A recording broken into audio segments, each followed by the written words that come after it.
Saya terkejut ketika tim marketing menyatakan banyak orang yang meminta dibuatkan video narasi tentang servo mekanisme. Saya terkejut karena merasa ilmu ini berat jika diajarkan melalui video. Karena ini ibarat ilmu silat, ada gerak yang harus dikerjakan, ada latihan yang harus diulang-ulang, ada perilaku yang harus diubah, dan ada kebiasaan yang harus di-break. Pola dalam diri manusia tidak mudah membongkarnya, kebiasaan tidak mudah mengubahnya. Kecenderungan-kecenderungan dalam tindakan seseorang tidak mudah menggantikannya. Karena itu sudah jadi pilihannya secara bawah sadar sistem dirinya. Sudah jadi pilihan maunya dia. Automatic guided system itu terpasang oleh dirinya sendiri. Sehingga banyak kejadian dalam kehidupan seseorang itu mengulang. Itu lagi, itu lagi. Bisa itu kesialan-kesialan, bisa itu keberuntungan-keberuntungan. Itulah sistem yang melayani kehidupan seseorang yang dalam bahasa Latinnya servo mekanisme. Kalau diterjemahkan bebas, apa itu servo mekanisme adalah sistem kehidupan yang melayani kehidupan seseorang. Ada servo seseorang yang selalu untung, ada servo seseorang yang selalu merugi, ada servo penuh masalah, ada servo yang jalan hidupnya semua serba mudah. Ketahuilah sahabat, pola dalam kehidupan seseorang adalah orang itu sendiri yang menciptakan. Pertanyaan sekarang, kenalkah Anda dengan pola-pola dalam kehidupan Anda tadi? Pola uang datang, pola uang keluar, pola konflik, pola damai, pola masalah, pola keberuntungan, dan ratusan pola lainnya. Kita kasih contoh sederhana. Siapa para sahabat saya saat ini yang kalau saya tanya, adakah yang punya servo keberuntungan kalau sedang cari parkir? Misalnya di Jakarta kita mau ke mall, malam minggu cari parkir di mall. Di mana cari parkir susah setengah mati waktu itu. Tapi kalau dia dalam tanda petik yang nyetir selalu dapat tempat parkir cepat bahkan di depan langsung tanpa muter-muter dan itu selalu. Itulah servonya dia. Ganti coba dengan orang lain. Bisa 30 menit muter-muter cari tempat parkiran gak nemu-nemu. Dia punya servo kemudahan di dalam mencari tempat parkir orang yang pertama. Itulah servo positif dari orang yang pertama. Sementara teman yang satu tadi yang 30 menit muter-muter di dalam mencari parkir di tempat ramai selalu dan begitu tersering dalam hidupnya. Itulah servo dirinya di dalam mencari tempat parkir.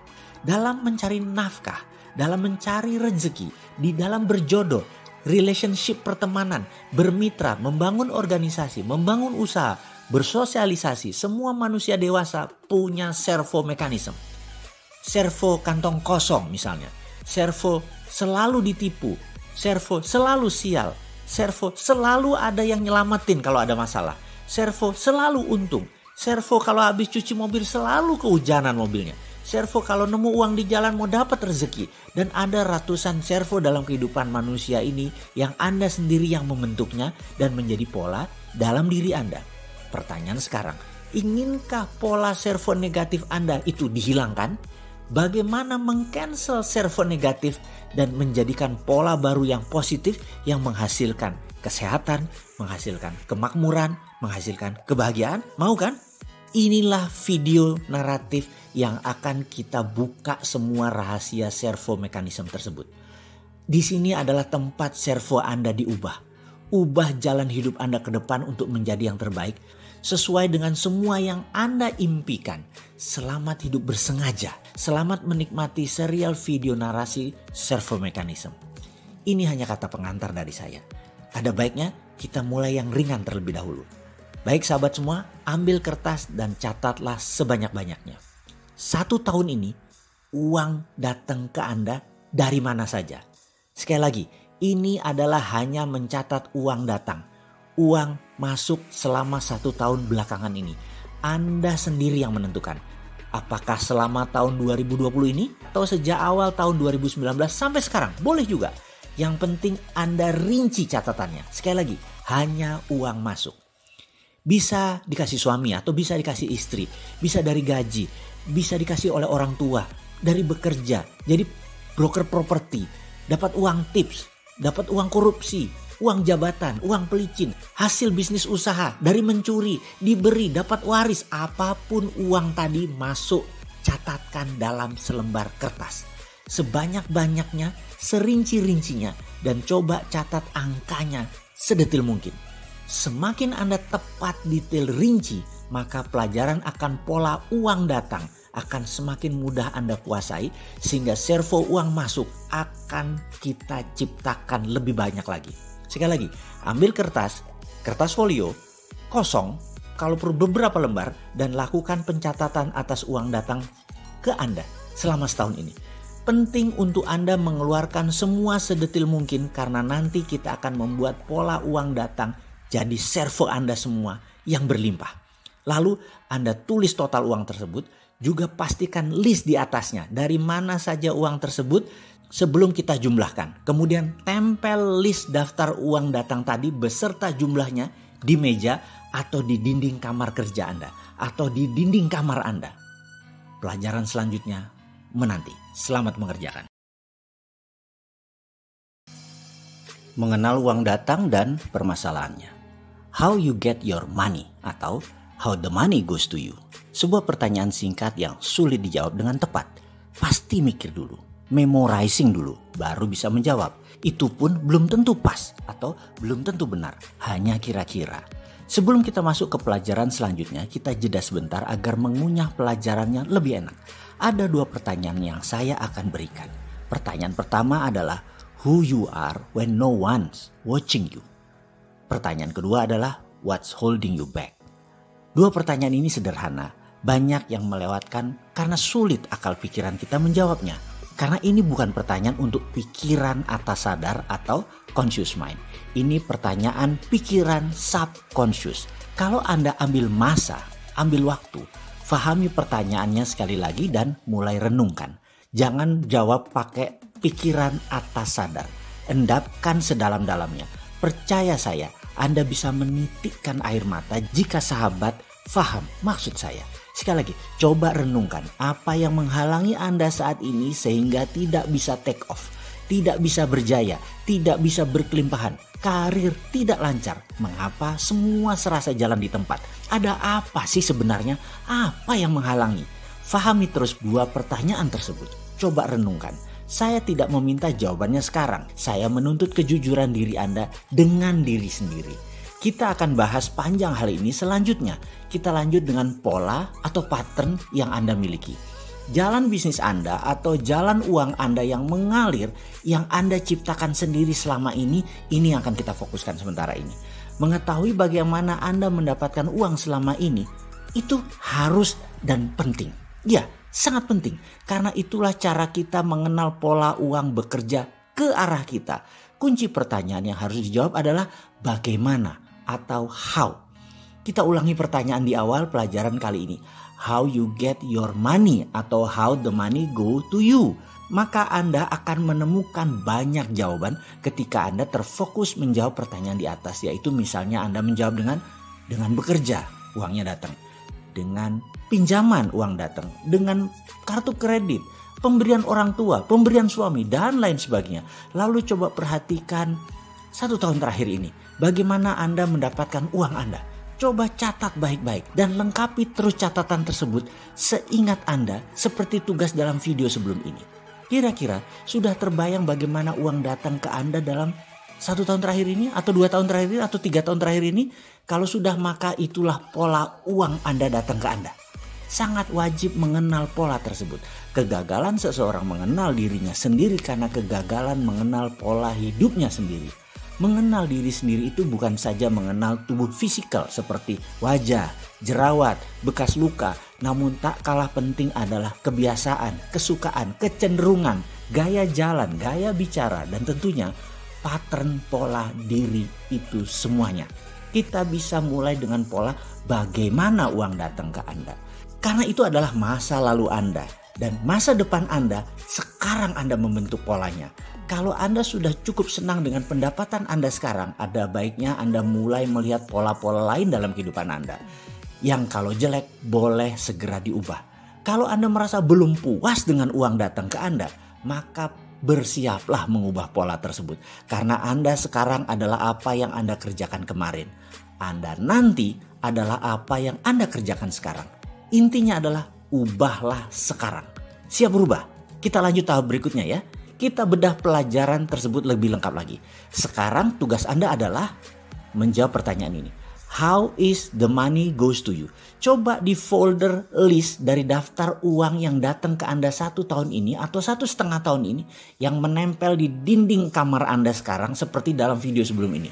Lalu tugasnya adalah coba pisahkan uang masuk tadi berdasarkan foldernya, berdasarkan asalnya. Contoh misalnya, berapa yang dari keringat sendiri, berapa yang diberi atau dari orang lain, kemudian berapa dari hal yang tidak terduga. Anda buat 3 folder tadi, Anda kurungin misalnya yang warna merah adalah dari keringat sendiri, yang warna biru adalah dari orang lain, kemudian yang warna kuning adalah yang tak terduga. Coba Anda folder. Selamat mengerjakan.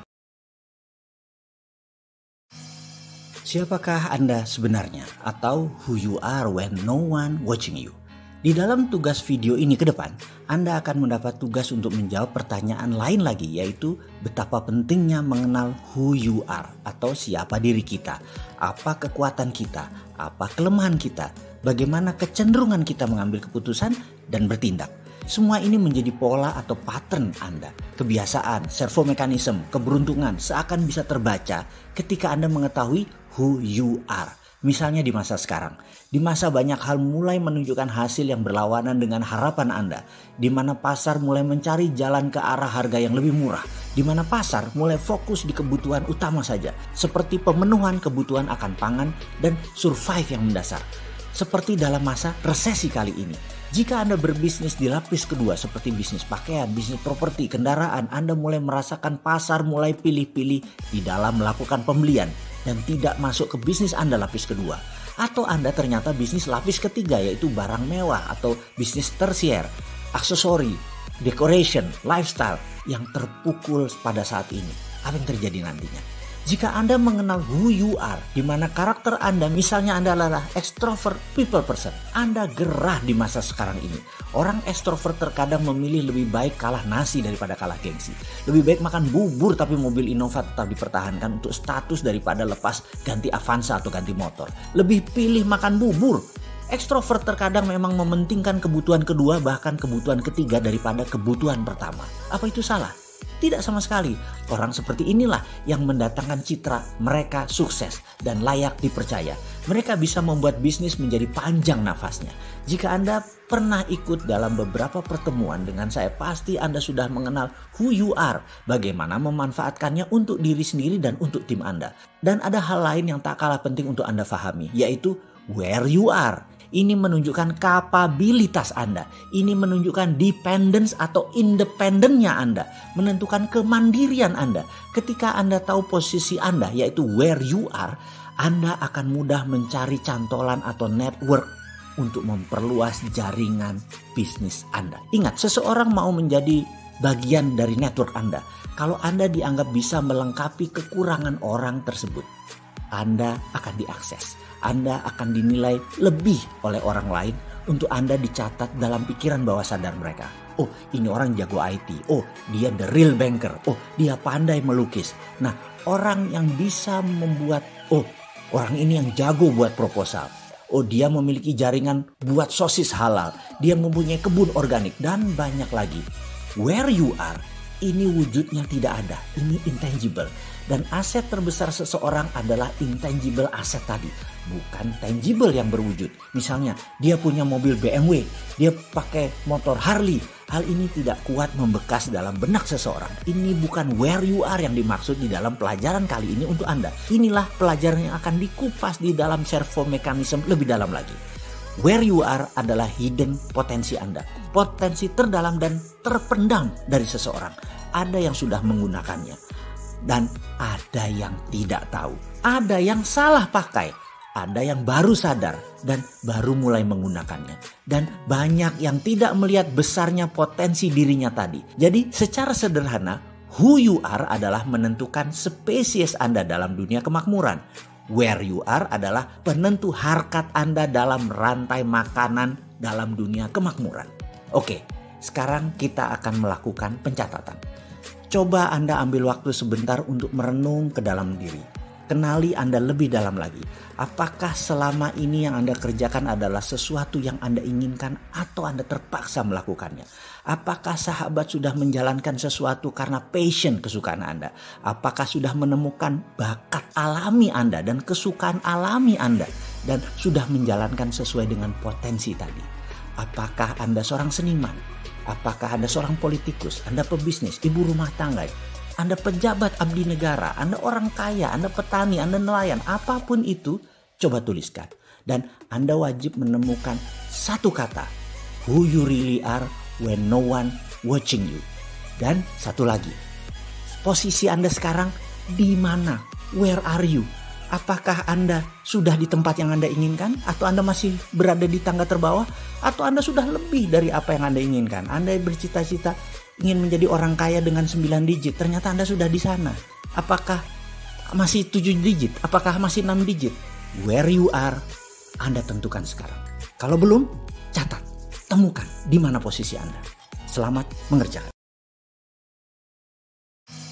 What holding you back? Bayangkan Anda sedang duduk di dalam ruangan. Di depan Anda ada sahabat dekat Anda. Siapapun itu, hadirkan dalam bayangan Anda. Sahabat Anda tadi adalah soulmate Anda, bisa juga pasangan hidup Anda selama ini, bisa juga sahabat Anda dari kecil, bisa juga orang baru yang hadir dalam kehidupan Anda namun Anda nyaman dengan dirinya. Hadirkan dalam bayangan Anda tersebut sekarang. Mengapa kita akan melakukan simulasi ini harus membayangkan orang yang paling Anda nyaman? Karena tugasnya berat. Dia akan menekan Anda, menekan sampai ke limit Anda. Bayangkan, Anda nanti akan diinterogasi, dibedah, dicacah sampai hal terkecil-kecil, sampai menemukan hal yang tersembunyi, sampai membongkar yang Anda tutupi. Anda akan di-chunk down sampai ke remah-remah terkecil. Kalau orang yang menekan Anda adalah orang yang Anda nyaman, emosi Anda akan selalu terkontrol. Karena tujuannya dia ingin memancing masalah yang ada di dalam diri Anda supaya keluar dan segera diselesaikan. Agar servo negatif kita masuk di sesi berikut ini. Baik, sekarang kita masuk di sesi berikutnya. Anda duduk dengan pena dan pensil kosong di hadapan Anda. Sahabat Anda tadi dalam bayangan Anda duduk juga tepat di depan Anda. Dia akan mengulangi kata-kata ini berkali-kali dan setiap dia mengatakan kalimat ini, Anda tulis secepat-cepat kalimat pertanyaan ini, jawabannya, sehingga ada ratusan kata-kata jawaban Anda dalam kertas tadi. Dan kalau ada satu kata keulang-ulang, biarkan, ulangi lagi. Ternyata ada yang baru lagi, segera tuliskan. Kalimat itu adalah apa yang menghalangi Anda. Kalimatnya seperti begini. Apa yang menghalangi Anda? Apa yang menghalangi Anda? Apa yang menghalangi Anda? Apa yang menghalangi Anda selama ini sehingga Anda tidak mendapatkan apa yang Anda inginkan? Apa yang menghalangi Anda sehingga Anda tidak bisa terbang? Apa yang menghalangi Anda? What holding you back? Dan setiap kalimat pertanyaan ini selesai, tuliskan apapun di dalam kertas di depan Anda tadi dan bayangkan teman Anda tadi terus mengulang-ulang pertanyaan tersebut. Pastikan ada stopwatch di samping Anda karena sesi ini lamanya 5 menit dan harus 5 menit. Bayangkan teman Anda tadi berulang-ulang dan Anda menjawab secepat-cepatnya pertanyaan tadi. Bersiap mengadakan sesi ini ya. Dan demi hasil maksimum, jangan maju ke sesi berikutnya sampai Anda melakukan semua yang diperintahkan di sesi ini. Anda sudah memanfaatkan waktu yang besar untuk membeli video naratif ini.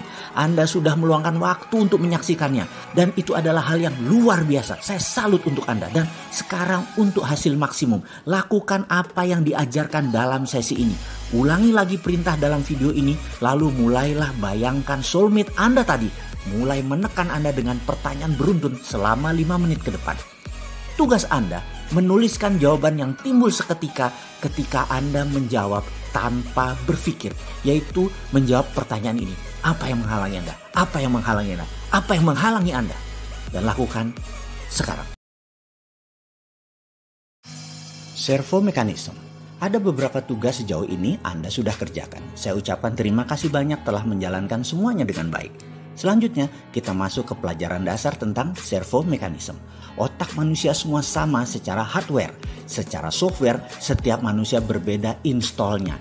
Jadi, yang membedakan manusia satu dengan manusia yang lainnya bukan hardware-nya, tetapi software-nya. Software otak bahasa lainnya adalah pikiran. Secara umum, pikiran terbagi dua. Pikiran atas sadar atau biasa disebut conscious mind dan pikiran bawah sadar yang biasa disebut subconscious mind. Kontribusi bagi kehidupan dihitung secara empirik oleh pakar aplikasi psikologi. Pikiran atas sadar atau conscious mind hanya memberikan sumbangan pada tindakan manusia sekitar 12%. Sementara pikiran bawah sadar adalah sisanya, mempengaruhi tindakan manusia 88%. Jadi, kunci sukses manusia ada di pengenalan bawah sadarnya. Sayangnya bawah sadar ini tidak terdeteksi karena sudah menjadi kita apa adanya. Ilustrasi sedikit tentang bawah sadar. Karena 88% tindakan manusia tergantung pada pikiran bawah sadar, maka kita bicarakan bawah sadar saja lebih banyak. Setuju ya? Kalau mau membandingkan bawah sadar dengan atas sadar, bahasa lain kalau mau membandingkan antara conscious mind dengan subconscious mind adalah dengan perumpamaan. Saya tanya kepada Anda sahabat, Anda ingin makan gado-gado atau salad? Katakan Anda memilih gado-gado. Saya meletakkan gado-gado di piring, di meja di depan Anda. Selamat menikmati. Dan Anda mulai memasukkan 1 sendok gado-gado tadi ke mulut Anda. 1-2 gado-gado makanan tadi sudah masuk ke mulut Anda. Lalu pada suapan ketiga setengah piring sudah habis, saya bertanya kepada Anda. Setiap masuk makanan ke mulut Anda, mengunyahnya berapa kali sebelum Anda telan? Anda bisa terdiam sejenak. Lalu otak Anda mulai menghitung dan Anda mungkin baru menyadari sesaat kemudian bahwa Anda tidak tahu pasnya berapa Anda mengunyah tadi. Lalu Anda mulai menghitung dengan masukkan makanan ke mulut Anda dan Anda mulai menghitung. Barulah Anda tahu bahwa Anda mengunyah sekitar 4-5 kali baru Anda menelan. Itulah bawah sadar seseorang yang mengendalikannya. Orang lain ada yang 6-8 kali mengunyah baru menelan. Ada yang 2-3 kali mengunyah baru ditelan. Beda-beda kebiasaan orang tersebut. Ketika gado-gado tadi porsinya sedikit telah habis, saya memberikan 1 piring main course makan utama, 250 gram daging steak wagyu medium cook masih hangat. Dimana sebelum makan saya tanya sekarang, kira-kira dengan daging steak di piring Anda, berapa banyak kunyahan irisan daging ini Anda lakukan sebelum Anda menelannya? Anda tadi menghitung 4-5 kali karena daging yang Anda makan, logika Anda mulai bermain. Maka Anda menjawab 7-8 kali kunyah kali baru menelan karena lebih keras. Tapi apa yang terjadi? Ketika irisan daging steak tadi masuk ke mulut Anda, ternyata tidak satu pun kunyahannya lebih banyak dari apa yang Anda lakukan dari makanan sebelumnya. Sama saja, yaitu 4-5 kali kunyah, telan. Ingat, 88% kehidupan manusia tergantung pada pikiran bawah sadar Anda, pada subconscious mind Anda. Bisa dibayangkan kalau biasa mengunyah 3-4 kali lalu dikasih steak, maka daging belum hancur sudah dikirim ke lambung Anda. Apa yang terjadi dengan lambung Anda? Pasti bekerja lebih keras. Pasti tidak efektif sari makanan masuk ke sistem penyerapan di ususnya. Karena manusia bukan karnivora murni seperti orang Timur Tengah atau American Cowboy yang memang kunyahannya lebih banyak. Karena meat eater adalah kebiasaan mereka. Gado-gado atau salad hanya pelengkap bagi mereka. Kunyahan yang lebih banyak menyehatkan lambung. Orang Barat dan Timur Tengah punya kebiasaan mengunyah 2 kali lebih banyak daripada orang Asia Tenggara khususnya. Itulah kebiasaan yang sudah terpatri dalam subconscious seseorang. Kita masuk ke lebih dalam lagi tentang subconscious mind. Karena 88% tindakan kita kontribusi pikiran bawah sadar. Kita wajib mengenal apa itu pikiran bawah sadar dan bagaimana program software terpasang pada pikiran bawah sadar kita. Ketika manusia baru lahir, di belahan bumi manapun manusia itu lahir, dari suku apapun dan dari tingkat strata ekonomi keluarga level apapun, dari tingkat strata ilmu pengetahuan keluarga dari level apapun, sang jabang bayi softwarenya masih kosong.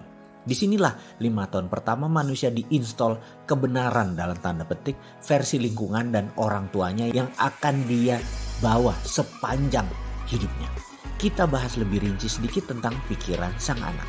Seorang anak terlahir di dunia tanpa merasa takut, kecuali rasa takut akan gelap dan rasa takut akan suara keras. Semua ketakutan yang lain pasti dipelajarinya ketika dia tumbuh menjadi dewasa. Lama kita tidak membicarakan mengenai ilmu aplikasi psikologi ini.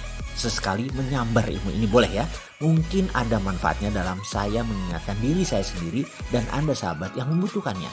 Ini bukan ilmu canggih, ini hanya pengetahuan sederhana. Kali ini kita membahas tentang rasa takut. Rasa takut itu sangat dominan di dalam mempengaruhi orang lain. Dalam bahasa kerennya, fear factors. Dunia advertising, dunia politik, dunia bisnis mengeksploiti rasa takut ini menjadi komoditas dalam tanda petik belanja. Ketakutan akan kelangkaan barang, ketakutan akan keterbatasan membuat perilaku menumpuk barang, dan ini terjadi di dalam semua orang, terutama para wanita yang terus dieksploiti rasa takutnya ini.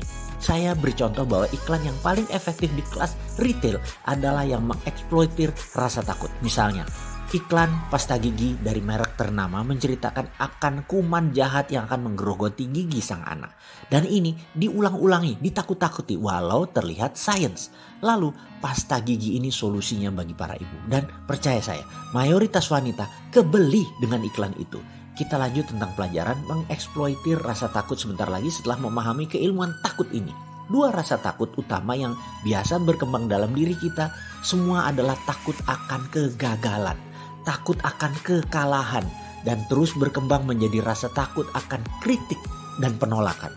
Kita mulai belajar merasa takut pada kegagalan ketika kita secara terus-menerus dikritik dan dihukum saat mencoba sesuatu yang baru atau sesuatu yang berbeda. Kita dibentak dan kita dilarang-larang. Jangan, jauh-jauh dari sana, hentikan, letakkan. Hukuman fisik dan tidak ditunjukkannya rasa cinta, ancaman-ancaman yang dilontarkan yang membuat Anda merasa takut dan tidak aman seringkali mengiringi hentakan dan kritik-kritik seperti ini. Inilah muasal terbanyak rasa takut tadi tumbuh di benak manusia. Dengan segera kita akan percaya bahwa kita terlalu kecil, terlalu lemah, tidak kompeten, tidak cukup pandai, dan tidak mampu untuk melakukan segala sesuatu yang baru atau berbeda dengan yang lain. Manusia yang ditekan tersebut kemudian akan mengekspresikan perasaan ini dengan kata-kata, saya memang tidak mampu, saya tidak mampu, saya tidak mampu. Setiap saat dia berpikir untuk melakukan sesuatu yang baru atau menantang, reaksi otomatis dalam dirinya biasanya merupakan perasaan takut, gemetaran, dan perutnya mulai bergolak, tidak enak. Reaksi ini akan persis sama dengan ketika pantatnya ditampar oleh orang tuanya dulu. Lalu dia berkata, saya tidak mampu, saya tidak mampu. Itulah subconscious memprogram dirinya menjadi seseorang yang tidak berkemampuan. Rasa takut akan kegagalan adalah penyebab utama dari kegagalan yang terjadi pada masa dewasanya nanti. Sebagai akibat dari kritik destruktif yang sering seseorang terima pada masa kecil. Kemudian dirinya menjadi seorang dewasa yang cenderung tidak berani melakukan banyak hal. Orang tersebut tidak mampu menunjukkan seluruh potensi dirinya yang dimilikinya secara maksimal. Orang tersebut akan berhenti bahkan sebelum dia memulai mengerjakan sesuatu untuk pertama kalinya. Bayangkan, pikiran manusia yang menakjubkan ini bukan dipakai untuk menghasilkan hal yang luar biasa, tetapi pikiran malah dipergunakan untuk mencari-cari alasan untuk mengatakan bahwa dirinya tidak mampu. Dengan demikian, apapun yang diinginkannya tidak mungkin didapat, tidak mungkin diperoleh. Kita merenung sebentar, melihat diri kita. Sudahkah kita benar dalam tanda petik mendidik anak kita dengan kritik destruktif atau nasihat dengan sapaan lembut yang membangun? Apakah dulu dalam menerima didikan kita dibentak, kita dihardik, kita dimaki, baik oleh lingkungan ataupun oleh keluarga, dan kita memilih menerimanya? Atau kita sekarang memilih melepasnya atau tidak menggenggamnya lagi sehingga tidak mempengaruhi apapun pikiran kita saat ini? Kita pikirannya tetap bersih atau masih membekas sehingga kita didominasi oleh driven fear, rasa takut ini. Faktor inilah yang membentuk 5 tahun pertama kehidupan manusia. Saya tidak akan bertanya di level mana Anda berada. Apakah keluarga penuh cinta? Apakah keluarga penuh persaingan? Apakah keluarga penuh curiga? Apakah keluarga penuh makian? Apapun itu kita tidak bahas dalam video ini. Anda yang merenung, karena apapun itu akan masuk di bawah sadar Anda masing-masing dan jadi sistem di dalam diri Anda.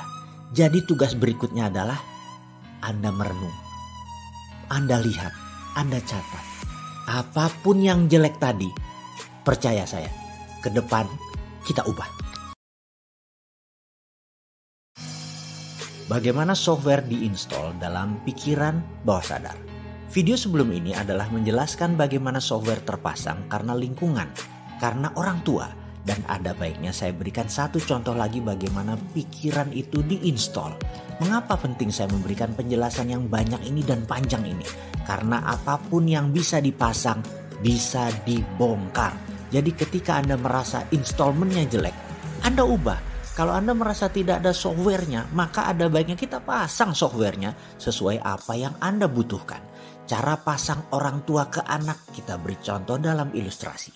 Saya tanya kepada sahabat semua yang wanita sekarang. Anda punya anakkah berusia 6 bulanan atau Anda punya anak sudah besar pasti tahu sewaktu sang bayi masih berusia 6 bulanan. Atau bagi yang belum punya anak, pernah tahu anak usia 6 bulanan, keponakan atau sepupu. Bisakah anak tersebut berbicara? Maka kita semua akan menjawab bayi tersebut belum bisa berbicara. Komunikasi verbal bayi tersebut adalah menangis, diam, tersenyum, atau tertawa. Suatu ketika bayi tersebut menangis kejar dengan keras dan lama, maka pertanyaannya adalah apa yang dilakukan oleh orang tuanya? Ada banyak jawaban atas pertanyaan ini. Mulai dari diganti popok, diajak bermain, dikasih nenen, dan lain sebagainya. Dan disinilah pertama kali database mulai dimasukkan oleh orang tuanya. Di Indonesia, dalam catatan aplikasi psikologi, anak bayi yang menangis oleh orang tuanya 80% pasti dinenenin atau dikasih susu.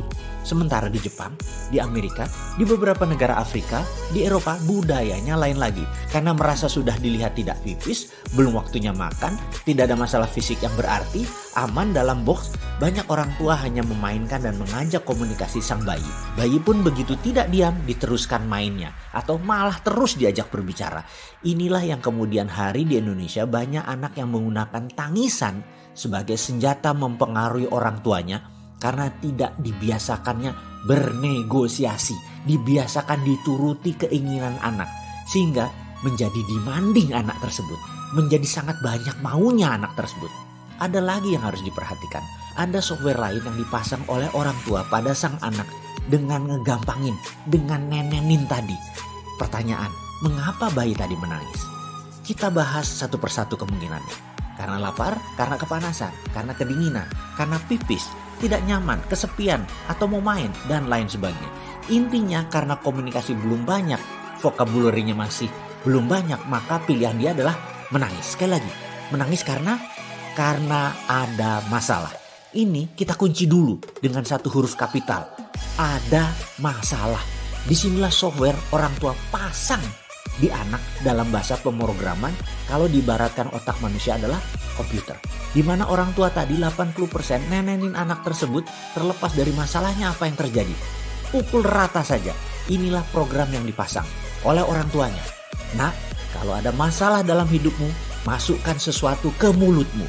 Software ini dipasang pada pikiran bawah sadar sang anak sampai dewasa, di mana setiap ada masalah dalam kehidupannya, mulailah dia memasukkan sesuatu ke mulutnya. Baik itu makanan, minuman, merokok, gigit jari, gigit pensil, apapun masuk ke mulut untuk tenang. Seperti nenenan sang ibu.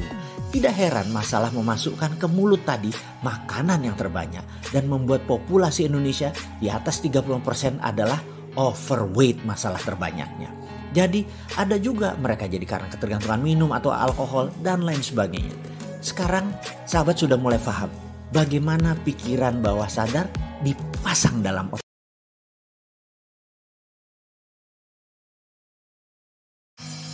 Servo. Jadi kita lanjut tentang servo sekali lagi. Jadi apa sih yang ada dalam pikiran bawah sadar? Bagaimana kita kupas sekali lagi biar lebih paham. Setuju? Pertama, ada yang namanya habit atau kebiasaan. Itu ada di bawah sadar. Dan apa itu kebiasaan? Kebiasaan adalah sebuah perbuatan yang diulang-ulang. Perbuatan itu bisa hal yang bermanfaat, bisa hal yang tidak bermanfaat. Katakan kebiasaan merokok. Maaf ya, harus membawa diskusi kebiasaan merokok yang tidak baik bagi kesehatan. Tahu sih logikanya, alias atas sadar tahu bahwa rokok tidak terlalu baik untuk kesehatan. Tetapi 88% bawah sadarnya atau bawah sadar pikiran manusia terbanyak bilang merokok itu enak, merokok itu menimbulkan kreativitas dan lain sebagainya. Itulah makanya kebiasaan merokok walaupun negatif tetap dilakukan oleh banyak orang karena bawah sadar lebih mendominasi dari pikiran atas sadar. Perbuatan olahraga yang diulang-ulang sejak kecil membuat olahraga jadi kebiasaan. Itu kebiasaan positif pengaruhnya dan ada banyak contoh baik, buruk, benar, salah dalam urusan kebiasaan atau habit. Ada hal yang lebih dalam dari kebiasaan, yaitu apa? Kebiasaan yang diulang-ulang. Kebiasaan yang diulang-ulang menjadi servomekanisme namanya. Apa pengaruh servomekanisme? Hal ini berbeda dengan kebiasaan karena seakan-akan kebiasaan adalah hal yang dilakukan secara sadar. Misalnya janjian main badminton jam 7 malam, datangnya jam 8 karena memang persiapannya telat. Namun kalau Anda seseorang yang memiliki servo terlambat, dia tahu jam 7 acaranya dan jam 6 sudah berangkat dari rumah, tapi salah ambil jalan, lalu kena macet dan banyak masalah lagi sehingga dia datangnya jam 8. Ada beda di sini. Habit kebiasaan terlambat, sedangkan servo terlambat itu beda. Servo itu seakan-akan semesta yang membuat dia terlambat. Jadi bedanya habit terlambat sengaja dilambat-lambatan. Sekali lagi, kalau servo terlambat maka seakan-akan semesta yang membuatnya terlambat.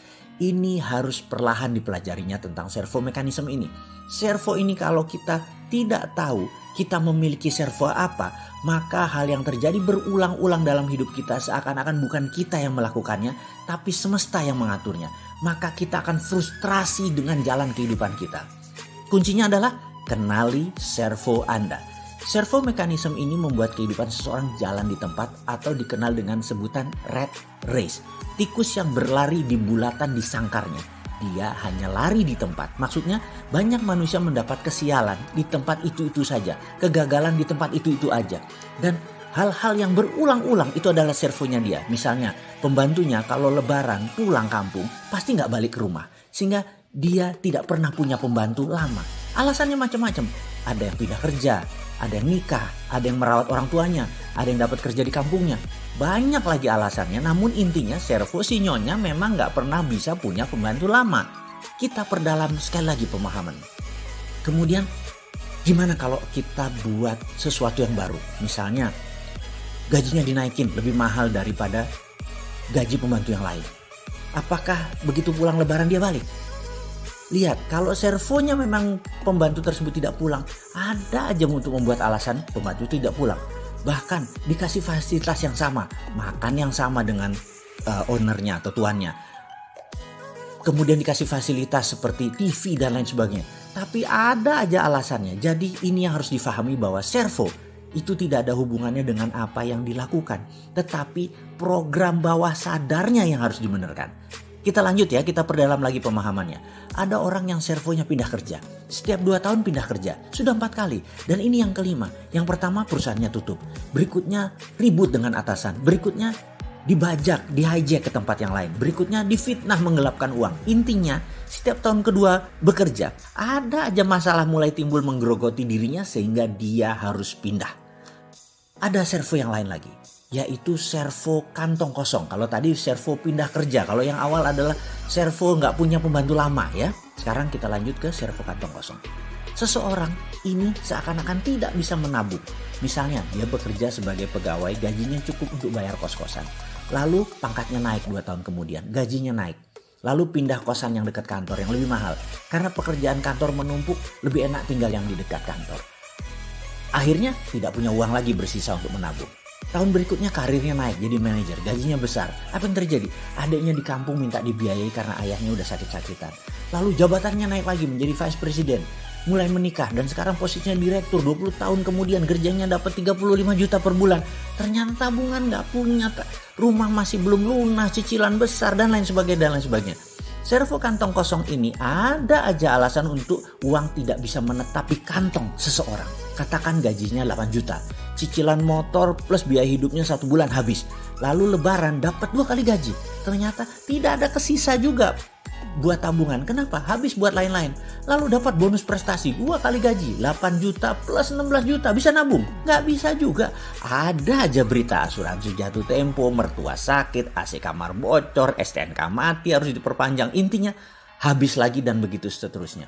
Lucunya kalau dia lagi nggak ada uang, nggak ada masalah tuh. Biasa-biasa aja, tapi begitu dia dapat uang bonus dan lain sebagainya, timbul lagi lah, bannya bocor lah, anaknya sakit dan lain sebagainya. Itu namanya servo kantong kosong. Servo ini ada banyak macam. Kenali servo Anda dan Apa yang kita lanjutkan? Kita akan perbaiki dengan video ini. Karena servo adalah perilaku yang diulang-ulang yang jadi kebiasaan. Yang kebiasaan tersebut dengan sengaja diulang-ulang lagi, jadilah servo mekanisme. Jadinya jalan hidup Anda yang melayani Anda. Servo mekanisme bahasa Latin yang diterjemahkan adalah servo atau serve atau melayani. Mekanisme adalah sistem mekanik. Servo mekanisme kalau disederhanakan adalah sistem kehidupan yang melayani seseorang. Dan semua ini adalah man-made, ciptaan manusia. Manusia sendiri yang menciptakan. Servo dan habit itu adanya di pikiran bawah sadar. Kenali, yang negatif diubah. Program tersebut kami beri nama subconscious reprogramming. Program ulang pikiran bawah sadar. Setelah kita kenal 5 macam hal yang ada di bawah sadar, kita mulai mereview. Salah satunya adalah habit yang menjadi servo mekanisme. Dan servo tadi kalau negatif harus segera diubah. Kalau tidak ini akan mengulang-ulang terus dalam kehidupan seseorang. Kita sudah membahas dari 1 sampai 5 program pikiran bawah sadar. Dan ini juga membuat kita mengerti kita memilih jalan hidup kita dengan memasang install software kemakmuran, software kesehatan, software kebahagiaan. Semua ini bisa terpasang dengan baik kalau menjadikan servo negatif tadi hilang dan diubah. Kita melakukannya dengan teknik subconscious reprogramming. Tekniknya percaya saya semudah membalik tangan. Allah Maha Adil. Apa yang bisa terpasang bisa dibongkar. Apa yang tidak ada bisa jadi ada. Apapun bisa diinstal karena manusia adalah wakil Allah di bumi. Khalifah fil ard, memiliki kemampuan ekstra. Jadi mulai paham tentang servo mekanisme. Oke, selanjutnya kita akan memahami tentang subconscious mind, mengenal bagian terdalam pikiran bawah sadar dan bagaimana melakukan pemrograman ulang pikiran bawah sadar yang salah dan ingin kita rapih. Kita bicara pola dalam diri. Kita perhatikan diri sendiri dan orang sekitaran kita. Mengenal pola itu penting karena pola itu sesuatu kejadian yang berulang-ulang dan selalu sama. Misalnya, pembantu di rumah setiap pulang lebaran tidak balik lagi ke rumah kita. Atau kalau punya pegawai yang pintar pasti diambil orang di tahun kedua. Atau ada banyak hal berbagai pola itu terjadi, misalnya lagi pola musibah, pola kantong kosong, pola hidup berantakan. Dan dalam kemakmuran pun Anda punya pola. Kenalkah Anda dengan pola uang datang ke Anda? Kenalkah Anda dengan pola uang keluar dari Anda?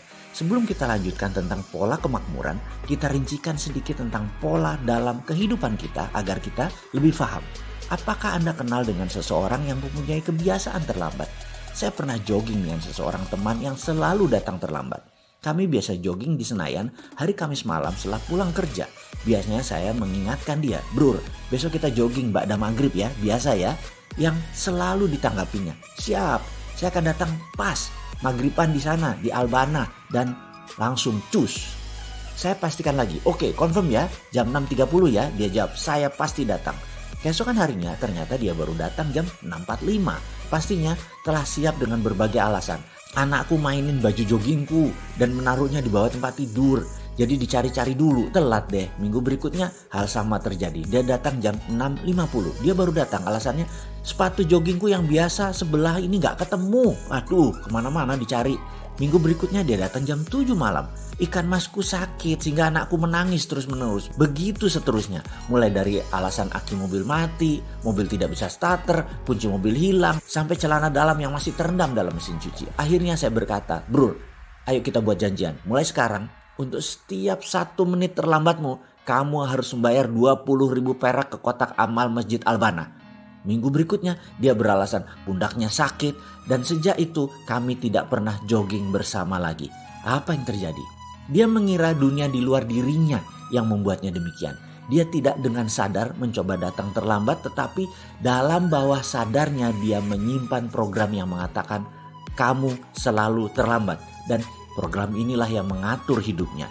Bahkan jika dia secara kebetulan berangkat lebih awal dan ingat bahwa dia mempunyai target untuk datang tepat waktu, ternyata program bawah sadarnya akan membantunya mencari pohon yang bisa ditabrak atau jalan yang tak dikenal yang bisa menyesatkannya. Setelah itu dia akan menarik nafas dalam-dalam dan berkata, "Beginilah saya selalu terlambat." Oke, sekarang mulai paham dengan pola-pola yang ada dalam diri seseorang atau bahkan kenal dengan pola diri kita sendiri. Semua ini dalam tanda petik kita yang menciptakan. Sekarang tugas Anda sahabat. Coba perhatikan apa yang mengulang dan selalu terjadi dalam diri Anda. Catatlah. Jangan lanjutkan sebelum tugas ini dikerjakan, setidaknya menemukan satu hal yang berulang dalam diri Anda. Baik hal itu negatif atau hal itu positif. Catat semua servo Anda. Karena ke depan sekali lagi, yang negatif akan kita ubah, yang positif akan kita perbanyak. Lakukan tugas ini sebelum melanjutkan video selanjutnya. Tugasnya sekali lagi, servo saya adalah, temukan segera. Conscious competence atau kesadaran berkemampuan. Kita sekarang membicarakan hal yang sederhana sedikit atau melompat sedikit dulu. Masalah dengan berpikir benar. Kok bisa membuat orang menjadi kaya raya? Berpikir dan bertindak seperti apa yang bisa membuat kaya? Menjawab pertanyaan seperti ini memang harus rinci menjelaskannya, juga harus memberi contoh serta pengalaman. Contoh saja membuat mengerti, tapi tidak merubah apapun. Conscious tetap incompetence. Pikirannya tetap tidak berkemampuan. Maju setahap sih, dari unconscious menjadi conscious. Dari belum sadar menjadi sadar. Tapi nggak ada bedanya karena keduanya tetap incompetence. Kita masih belum berkemampuan. Menjadi conscious dan competence, ini poin diskusi kali ini. Menjadi competence dan berkemampuan untuk makmur. Tugas pertama adalah bagaimana prosperity conscious atau software kaya jika ingin dipasang sistemnya dalam pikiran kita. Maka permasalahan atau keadaan tersebut harus diubah bentuknya atau diubah objeknya. Saya secara pribadi, coach Anda kali ini harus mampu membuat isi kepala sahabat semua untuk saya bisa pasang objeknya. Ini lebih dari visual. Oke, agak sulit menerima informasi ini. Saya ceritakan dalam bentuk lain dengan contoh. Seorang perokok. Baik, saya ini tidak pernah mengatakan bahwa perokok itu buruk. Saya selalu bilang merokok itu baik, tetapi tidak merokok itu lebih baik. Jadi teman perokok tadi ingin berhenti merokok atau quit smoking. Berbagai cara dia sudah lakukan. Dia sudah menggunakan banyak metode, tapi ternyata kalau lagi stres atau dia lagi cari ide atau dia sehabis makan selalu merokok. Maka saya sebagai orang yang diminta untuk menghilangkan kebiasaan merokok tersebut harus melakukan dalam tanda petik mengubah objek dalam pikirannya. Mengubah database yang ada di otaknya. Sekarang objek dalam pikirannya adalah merokok itu menyenangkan, merokok itu nikmat rasanya, dan lain sebagainya. Maka saya mengubahnya dengan memberi objek baru dalam pikirannya. Saya duduk di depannya, saya bawa 2 slof rokok favoritnya, 24 bungkus rokok. Saya duduk bersamanya dan setiap batang rokoknya habis, saya akan nyalakan lagi rokok berikutnya dan diberikan kepadanya. Ketika memasuki bungkus ketiga, dadanya mulai sesak. Dan apa yang saya lakukan? Saya paksa terus dia menghisap rokok tersebut. Sampai 6 jam. Sampai 1 slof habis tanpa jeda. Nangis, pedih, sakit, dadanya sesak, sebel, segala macam rasa masuk bercampur. Dan saya tidak peduli apapun pendapatnya tentang apa yang saya lakukan tadi. Mau dia bilang sadis, mau dia bilang sontoloyo, mau bilang kejam. Sampai dia nggak bisa nafas. Entah bungkus keberapa, kita terus jejekin, kita terus beri dia rokok. Di saat itu, berhenti proses ubah proyeknya. Begitu dia sudah muak, berhenti sudah proses mengubah proyeknya. Di sini teman kita tadi sudah punya objek baru. Merokok itu nggak enak, merokok itu bikin sesak, merokok itu bikin sakit, dan sangat traumatis merokok itu. Dan dia pun berhenti merokok. Pasti di sini pertaruhannya. Kalau dia balik merokok itu mentor abal-abal. Dan ini adalah seni keterampilan merubah sesuatu menjadi objek baru. Keterampilan ini adalah merubah sesuatu menjadi objek yang baru. Tekniknya dikenal dengan nama Progressive Object Experience Technique. Sehubungan dengan kemakmuran dan mengubah kebiasaan buruk yang berulang-ulang dengan servo, kita pun akan melakukan tindakan Progressive Object Experience ini. Kita akan segera mempraktekkan Progressive Experience ini dengan belajar berimajinasi. Itu yang pertama dulu adalah Projected Imaginary, membayangkan sebuah project, dan kita akan mulai pelajaran yang lebih dalam, merubah servo negatif. Sekarang tugasnya cuma satu. Anda temukan peaceful place Anda. Bayangkan dalam pikiran Anda sekarang. Temukan peaceful place Anda. Tempat kedamaian. Bisa di masjid, bisa di gereja, bisa di tempat ibadah, bisa di sajadah, bisa di Mekah, bisa di gunung, bisa di pantai, bisa di rumah, bisa di tempat tidur. Apapun. Tugas Anda cuma satu, temukan peaceful place Anda dalam imajinasi Anda. Lakukan sekarang.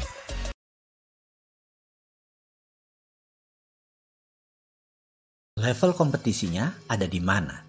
Semua pasti pernah mendengar atau mengetahui apa itu kompetensi. Kompetensi adalah kemampuan dan keterampilan seseorang dalam bidang tertentu. Pada setiap bidangnya, kompetensi kita selaku individu berbeda-beda. Dan sebagaimana kita ketahui bahwa kompetensi itu ada 4 level, ada 4 tingkatan, ada 4 strata. 4 tingkatan kompetensi yang saya maksud dalam video kali ini adalah kompetensi yang digabungkan dengan tingkat kesadaran. Dan mengapa kita mendiskusikan dari sisi kesadaran ini? Karena tanpa kesadaran atau awareness tidak akan ada perubahan. Consciousness, kesadaranlah awal dari perubahan. Karena itu dalam bahasa kerennya ada istilah ABC. Awareness before changes. Kesadaran mengawali perubahan, terutama di dalam merubah servomekanisme kita yang negatif. Pemahaman kompetisi ini harus paripurna. Karena itu kita perlu untuk mengupasnya secara tuntas. Kali ini saya coba kemas dari sisi lain. Pada tingkat paling dasar yaitu tingkat 1 dikatakan kita kalau tidak tahu apapun, kita tidak memiliki kompetensi apapun, level itu dinamakan unconscious incompetence. Unconscious incompetence tersebut adalah level kita tidak sadar dan kita tidak berkemampuan.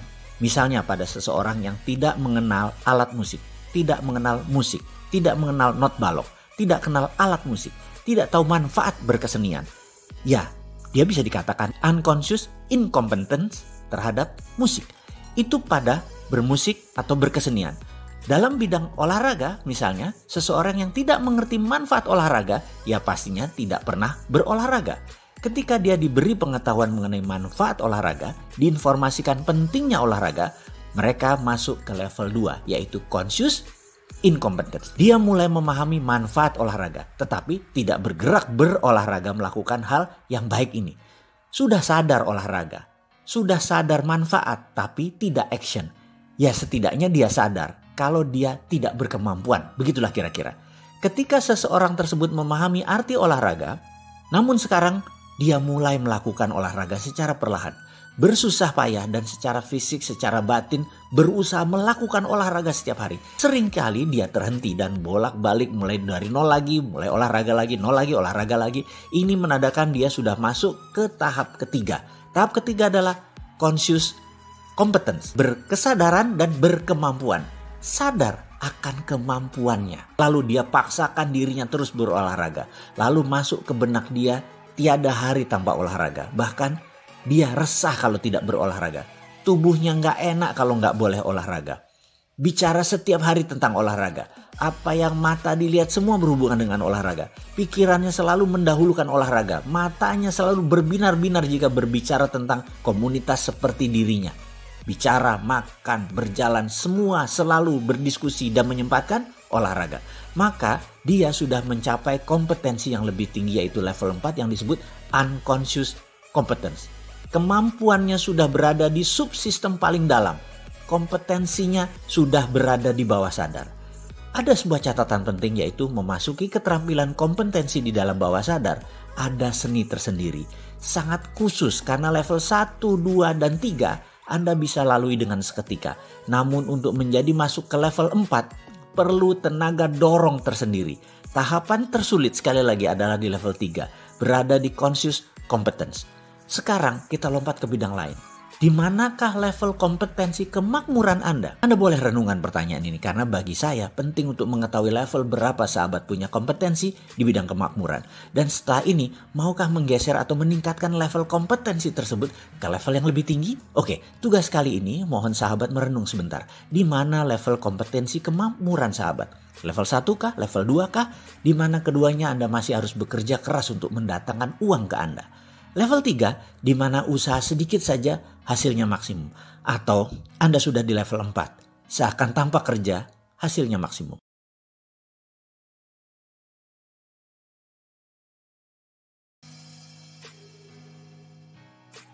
Istilah servomekanisme sebenarnya lebih dikenal di dunia teknik, yaitu suatu proses loop tertutup untuk mengkoreksi proses secara terus-menerus agar tetap dapat menuju target yang telah ditetapkan. Sebagai contoh peluncuran peluru kendali, ini menerapkan teknik servomekanisme. di mana ketika target telah dikunci, maka gerakan peluru yang mulai melenceng akan direvisi ulang sehingga kembali menuju arah semula. Proses revisi ini berlangsung terus-menerus sampai dengan akhirnya peluru kendali tadi tepat mengenai sasaran yang telah ditetapkan. Apa hubungannya dengan perilaku manusia? Sangat berhubungan erat. Dr. Maxwell dalam sebuah karyanya bukunya yang berjudul Psycho-Cybernetic yang menyoroti peran besar dari self-image dan habit dalam kesuksesan seseorang, memperkenalkan penggunaan istilah servomekanisme ini untuk menggambarkan gerakan kecenderungan manusia. Pada dasarnya dalam kehidupan ini setiap orang bergerak dengan prinsip servomekanisme, alias terus-menerus melakukan koreksi sehingga sesuatu yang digariskan terjadi. Di mana proses koreksi ini berlangsung dengan keterlibatan seluruh kesadaran holistik manusia, conscious dan unconscious. Jika seseorang sudah digariskan untuk sial, maka apapun yang terjadi cepat atau perlahan tetapi pasti, maka proses servomekanismenya akan menuntun seseorang untuk menuju kondisi sial ini tanpa bisa ditolak sama sekali. Demikian juga jika seseorang digariskan untuk beruntung, maka servomekanisme ini dengan mudah akan membawanya ke keadaan yang seharusnya, yaitu beruntung.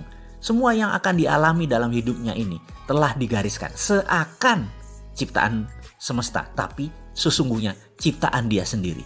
Suka atau tidak suka, servomekanisme ini akan membawa kita ke sana dengan cara yang sangat cerdas, bahkan dengan cara yang seringkali tidak terduga. Jadi kini menjadi lebih jelas. Jika sesuatu saat ini kita berkeinginan untuk mencapai sesuatu yang biasanya dalam hal ini hal-hal yang indah dan menyenangkan, lalu di dalam perjalanannya seakan-akan kita sudah semakin mendekati hal tersebut, tetapi tiba-tiba di akhirnya semua berbelok.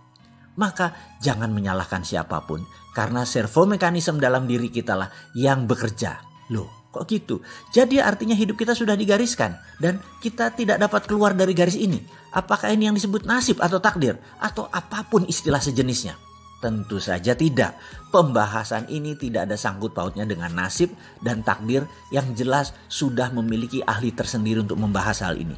Pembahasan di sini justru akan menyadarkan kita adalah pembuat garis tersebut. Dan tentu saja kita pula yang dapat merubahnya. Tentu saja jika Anda percaya dan berminat, maka video serial ini bermanfaat, akan memberdaya maksimum hidup Anda. Servomekanisme akan menuntun seseorang untuk selalu mencapai sesuatu yang telah digariskan dengan berbagai cara yang teramat sangat cerdas. Lalu siapa yang membuat garis ini? Ini harus kita ulangi lagi. Yang membuat garis ini tidak lain adalah sosok yang juga terdapat dalam sisi manusia yang dikenal dengan nama habit dan belief system. Kita tidak akan pernah dapat lari dari habit kita dan belief system kita sendiri. Dalam konteks praktis sehari-hari, apapun yang kita peroleh dalam kehidupan kita ini hanyalah ekspresi dari seluruh kemampuan kita yang telah mencapai tingkatan unconscious competence. Sebagai contoh, jika kita pernah mengalami kegagalan dalam suatu aspek kehidupan, katakanlah bisnis, maka kegagalan-kegagalan berikutnya akan cenderung untuk memperkuat self-image dan belief bahwa kita adalah ahli kegagalan bisnis. Itu jadi seakan-akan jadi habit. Lalu sampai dengan batas tertentu kegagalan bisnis ini akan menjadi skill dan melekat dalam diri seseorang tersebut alias sudah mencapai tingkatan keahlian unconscious competence. Lalu sejak saat itu bergeraklah langkah dia yang dipandu oleh automatic guided system yang bergerak dalam pola servomekanismenya. Setiap dia berbisnis pasti merugi sehingga dia frustrasi karena kegagalan adalah ahlinya dia. Apapun dalam kehidupan ini, jika telah sedemikian mudahnya mencapainya, maka sesungguhnya kita sudah menjadi ahli alias berkemampuan. Kita telah mencapai tingkat unconscious competence. Sekarang kita list pertanyaan di bawah ini. Apakah Anda pribadi yang selalu beruntung? Apakah Anda selalu didera sial yang tak berujung? Apakah Anda gampang memperoleh pinjaman uang? Apakah Anda selalu ditolak saat meminjam uang? Apakah Anda selalu sehat? Apakah Anda mudah mencari sahabat? Apakah sangat mudah Anda mencari musuh? Apakah Anda sulit mencari uang? Atau uang selalu mendatangi Anda? Apakah Anda selalu ditolak oleh lawan jenis Anda? Apakah Anda seorang yang sangat mudah memperoleh pasangan? Apapun itu, kemampuan arahnya menunjukkan bahwa Anda telah menjadi ahlinya secara unconscious competence. Servomekanisme Anda akan selalu berproses untuk menciptakan hal tersebut. Nasib manusia, baik atau buruk, tertulis di habit, di servomekanisme dan di belief systemnya. Bagai blueprint yang selalu mengawali suatu perwujudan dan semuanya Anda yang mengendalikan. Sekali lagi kita ingatkan, servo negatif harus kita buang, servo positif harus kita tambah. Pola uang keluar. Dalam catatan sebelum ini ada pola yang harus dan wajib kita semua ketahui, yaitu cara uang datang. Uang datang yang berulang dan mirip itu, karena itu kita menyebutnya sebagai pola. Sebelum pola itu terbentuk dan mengkristal dan menjadi jalan utama, maka kita harus sudah punya lebih dari satu jalan. Itu yang terbaik. Apa yang terjadi kalau hanya satu jalannya uang datang? Belum terbentuk pola lagi, masih serabutan, masih tidak menentu. Itu berbahaya. Sekali lagi, ambil pena dan kertas, coba mengingat ulang atas semua uang dan materi atau uang datang ke diri kita. Lengkapi catatan yang sebelum ini, lalu petakan polanya. Setelah Anda mengenal pola uang datang, maka Anda bisa tahu Anda di level mana. Sekarang kita beri pelajaran baru lagi. Posisi seseorang ada dalam level prasejahtera adalah seseorang yang belum memiliki kemampuan menghidupi dirinya sendiri. Level yang lebih tinggi adalah level sejahtera, adalah mereka yang bisa menghidupi dirinya sendiri. Kemudian ada level sentosa, di mana dia sudah bisa membiayai dirinya sendiri, bisa membiayai keluarganya, bahkan sudah makmur, di mana sudah bisa menghidupi lebih dari keluarganya. Sehingga selesai pendidikannya misalnya, dan memiliki aset yang banyak. Dan terakhir, Anda berada di level yang paling tinggi, yaitu ultra kaya, di mana semua sudah sistemnya mature atau dewasa di dalam Anda menghasilkan uang atau pendapatan. Seakan-akan bahkan Anda tidak bekerja pun uang datang. Kembali ke level sejahtera, di mana level ini adalah platform terbawah dari JPS, Jaring Pengaman Sosial. Level ini adalah mereka yang berpendapatan kurang lebih 60 juta per tahunnya. Level sentosa, level yang lebih tinggi, nilai pendapatannya terendah adalah 4 kali level sejahtera atau 240 juta per tahunnya. Karena level inilah mereka bisa menghidupi dirinya dan keluarganya.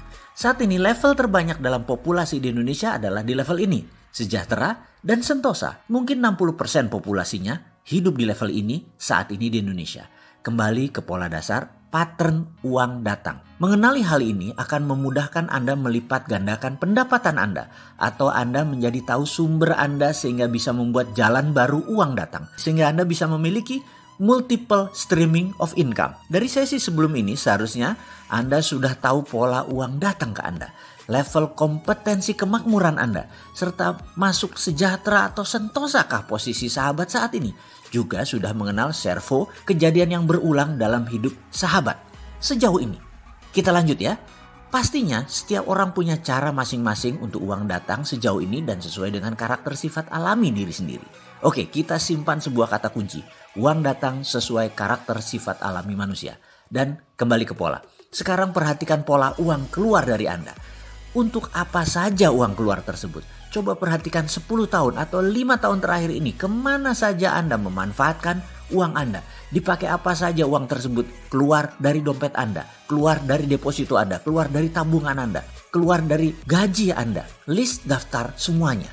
Secara harian, secara bulanan, secara tahunan, perhatikan kemana saja uang Anda keluarkan. Fokus dalam pengeluaran ini akan membuat Anda sadar, apakah Anda tipe pembelanja, apakah Anda tipe mesias, orang yang suka menolong orang, tipe selalu kurang, tipe boros gak jelas, tipe penyakitan, tipe mengikuti mode, tipe penginvest. Dan sekali lagi, itulah Anda selama ini. Mengenal uang keluar, apalagi yang telah menjadi pola Anda, bisa terkaget-kaget karena bisa menakutkan tipe Anda tersebut. Sekali lagi, kalau negatif jangan takut.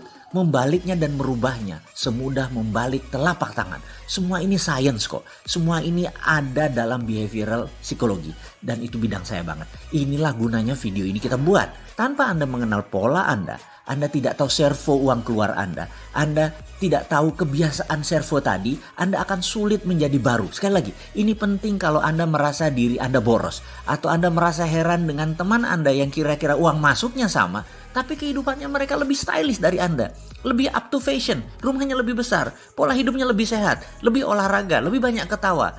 Anda tahu sekali, pendapatan income-nya Anda berkurang, sementara pendapatan income-nya Anda dan dia kurang lebih sama, tapi pemanfaatan uangnya pasti berbeda.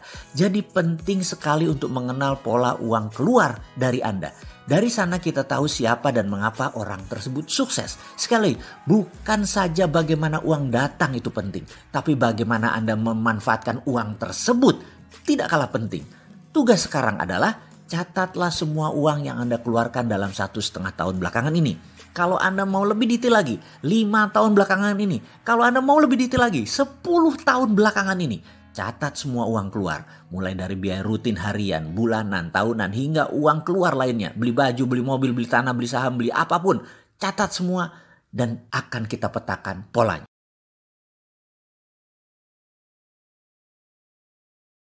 How is the money comes to you? Ini sekilas fakta tentang otak. Bangsa manapun di dunia, ukuran otaknya atau volume otaknya, ukuran panjang sarafnya, jumlah pengantar kimia dalam otak, sensornya, semua sama. Kecepatan kemampuan berpikir yang diolah oleh sebagian orang yang disebut IQ juga tidak berbeda jauh. Kemampuan menyimpan data, sama. Anggap otak itu komputer, anggap otak itu hardware. Semua manusia sama. Lalu di mana bedanya? Mengapa yang satu lebih sehat dari yang lain? Mengapa yang satu mudah tertawa? Mengapa manusia yang lain mudah mendapat jodoh? Mengapa dia lebih cepat mendapatkan uang? Otak sama, nasib beda. Nasib, ini batu sandungan pertama. Ada sebuah sistem pada manusia yang namanya belief system. Sistem keyakinan. Ini ditanam di subconscious seseorang. Jika sudah ditanam di posisi ini, merubahnya memerlukan teknik khusus. Cara biasa tak akan pernah berubah. Misalnya, kebiasaan merokok. Maaf, saya mengambil contoh merokok karena mudah difahami. Saya tidak merokok dan saya juga bukan anti orang perokok. Kembali merokok sebagai contoh. Dalam iklan di TV secara vulgar ditulis, merokok bisa menyebabkan kanker, gagal janin, penyakit paru-paru, dan lain sebagainya. Dibacakah oleh setiap perokok? Ya. Berhentikah mereka? Takutkah mereka? Tidak. Mengapa? Inilah kerja otak. Otak conscious yang menguasai informasi pengetahuan hanya menguasai 12% dari sebuah tindakan. Sementara subconsciousnya, pikiran bawah sadarnya memberikan kontribusi 88%. Informasi tadi hanya menempel di conscious, tidak menjadi gerak. Otak subconscious bawah sadarnya menganggap merokok itu nikmat. Itulah yang dilakukan karena 88% yang mengendalikan. Kita kembali ke prosperity conscious, kesadaran kemakmuran, IQ kaya, tulang kaya, balung sugih, apapun itu. Bagi Mind Master, ini adalah software kaya yang mereka miliki. Kesadaran kaya adalah software. Saat ini ada 375 orang kaya memiliki software ultra kaya. Kenapa? Karena kekayaan 3 miliar manusia kalau dijumlahkan sama dengan kekayaan 375 manusia ini. Alias yang 3 miliar manusia tidak memiliki prosperity conscious. Mulai bisa menerima? Masih berat? Di mana nasib? Ya, ini pertanyaan kecil dari sekelompok besar. Ini pertanyaan saya juga. Saya mengalami jalan kehidupan yang naik turun seperti gelombang laut selagi badai. Saya pernah memiliki materi berlimpah yang dalam 3 tahun kemudian tinggal di rumah kontrakan dengan masih menanggung hutang besar lagi. Kemudian kembali berlimpah materi yang kemudian kembali terpuruk. Balik lagi naik ke atas, lalu terbalik di puncak dengan beragam kisah. Saya banyak bertanya urusan ini, urusan jalan hidup. Hingga saya memutuskan belajar kemanapun dan mencari kemanapun untuk mendapatkan jawabannya. Sampailah saya belajar ke Ramtha School of Mind di Australia di tahun 2001. Disinilah semua terungkap, setidaknya menjawab pencarian saya. Kemudian ilmu servomekanisme ini saya kemas. Jadilah pelajaran servomekanisme bergabung dengan prosperity conscious ala Mardigu. Jujur, sejak saat itu ekonomi menjadi mudah, bisnis menjadi mudah, hubungan relasi semua menjadi mudah. Dan saya akan buktikan dengan contoh-contoh praktis dalam serial berikut ini.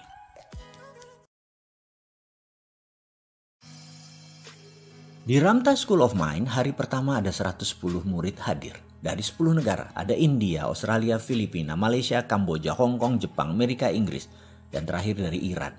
Saya satu-satunya dari Indonesia. Hari pertama perkenalan, masing-masing cerita jalan hidup mereka, masing-masing sharing, berbagi, sedetail dan serinci mungkin. Wah, seperti nonton film drama. Kalah drama Korea, kalah cerita India. Ceritanya seram-seram, menegangkan, taruhan nyawa yang hilang, dan anggota keluarga yang meninggal terbunuh. Hal itu menjadi biasa. Parah semua kondisinya. Ada yang usianya 55 tahun selama 40 tahun bekerja hanya untuk membayar hutang. Ada yang bangkrut berhutang dengan geng mafia.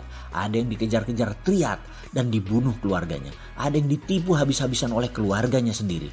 Pokoknya sulit dibayangkan cerita jalan hidupnya mereka. Bahkan 100 kali mendengar cerita masing-masing, 100 kali saya menangis.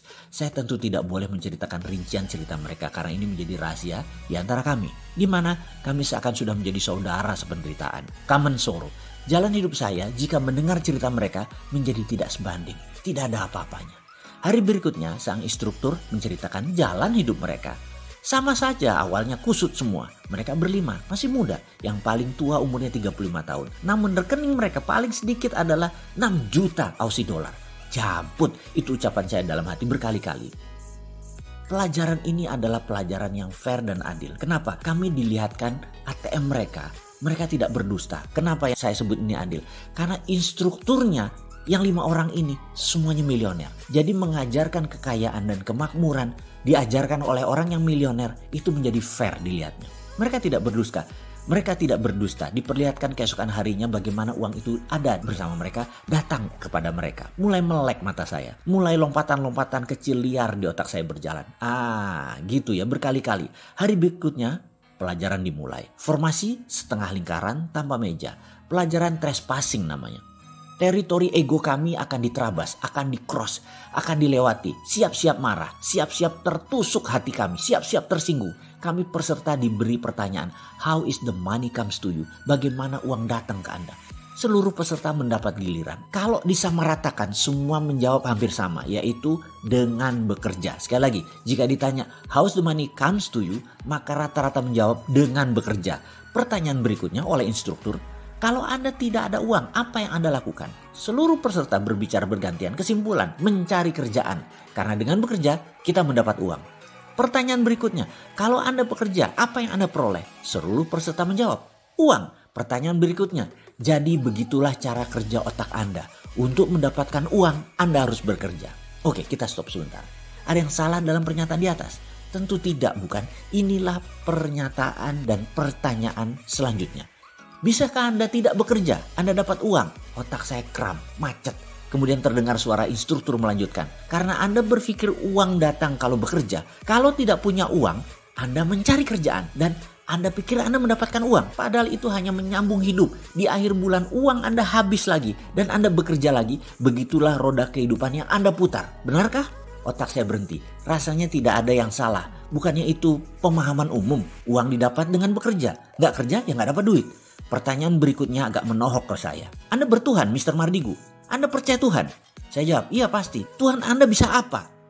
Kalau ini bukan pelajaran trespassing, sudah ngamuk saya. Tuhan saya bisa segalanya. Memiliki semuanya. Dan dia adalah ketidakterhinggaan. Jawab saya dengan nada tidak nyaman. Instruktur saya bernama Geoff mendekat. Tuhanmu tak terhingga dan bisa ngapain aja. Bisa semuanya, dia berkata begitu. Bisakah Anda meminta pada Tuhanmu? Kamu di rumah, duduk dengan orang yang mencintaimu dan yang kamu cintai, mengerjakan sesuatu yang sesuka-sukamu, uang kamu tak terhingga. Bisa nggak? Saya gelagapan. Ditekan lagi. Bisa nggak Tuhanmu mendatangkan uang kepadamu tanpa kerja, hanya mengerjakan yang kau cintai, dapat uang tak terhingga? Bisakah? Bisa, saya jawab keras. Kenapa kamu tidak minta itu? Kenapa kamu tidak minta kepada Tuhanmu, kepada Allah? Ya Allah, saya mau berkumpul dengan orang yang saya cintai, mengerjakan sesuatu yang saya sukai, menyenangkan banyak orang, santai, membuat sehat, membuat pinter, membantu alam, dan dapat duit tidak terhingga. Kenapa kamu gak minta kayak gitu? Kenapa kamu gak taruh kata-kata itu dalam pikiranmu? Kenapa milih yang repot, yang capek, yang buat frustrasi? Kenapa harus kerja? Kenapa gak langsung dapat duitnya aja? Sekali lagi, kenapa kamu minta kerja baru dapat uang? Nada suaranya meninggi dan mengeras. Saya pun tidak menjawab. Saya juga bingung. Kenapa saya harus bekerja untuk dapat uang? Kenapa gak diem aja? Atau mengerjakan sesuatu yang enak dan santai saja? Tapi kenyataannya kan orang harus kerja apapun itu. Buktinya banyak orang yang santai-santai malah masuk jurang kemiskinan. Ini maksudnya. Jadi saya harus apa? Geoff menekan saya lagi. Kalau Anda datang ke sini hanya mempertahankan dan mempertanyakan hal-hal dasar, Anda siap-siap kecewa. Kalau Anda percaya Anda yang menentukan nasib Anda, siap-siap terkejut. Kalau Anda percaya nasib bukan di tangan Anda pasti kecewa. Kalau Anda percaya Tuhan bisa melakukan apapun dan Anda bisa mendapatkan apapun, kalau Anda percaya garis tangan sudah ditentukan sebelumnya, Anda pasti frustasi. Kalau Anda percaya Anda menulis jalan hidup Anda sendiri, Anda pasti menemukan jalan keluar. Kalau Anda banyak berpikir dan mempertanyakan metode pelajaran selama 7 hari ke depan, siap-siap angkat koper karena Anda tidak mendapatkan apa-apa. Kalau Anda pasrah dan percaya Anda sangat diuntungkan karena semuanya itu mudah. Kalau Anda percaya inilah jawaban atas doa Anda selama ini dan Anda menikmati proses di kelas ini. Kalau Anda memegang kukuh belief system Anda yang lama, Anda persis menjadi seperti Anda yang sekarang. Kalau Anda meruntuhkan seluruh bangunan Anda dan bersiap membangun pondasi belief baru, siap-siap melihat diri Anda yang baru, yang anggun, yang tak terhingga dan sesuai dengan maunya Anda. Kemudian nada suaranya melunak dan pelan. Anda kesini sudah buang waktu, membuang tenaga, membuang pikiran, membuang uang. Apa yang tersisa dari Anda hanya pola pikir saja. Kalau Anda mau membuang pola pikir tersebut, kita akan melanjutkan pelajarannya. Siap-siap akan sakit hati. Karena semua yang Anda pegang bisa dilepas dan harus dilepas. Bahkan kebenaran yang Anda pegang pun akan ditantang, di-challenge ke batas ujung. Diri Anda akan didorong ke batas yang Anda merasa apapun mungkin, apapun masuk di akal. Masa sih?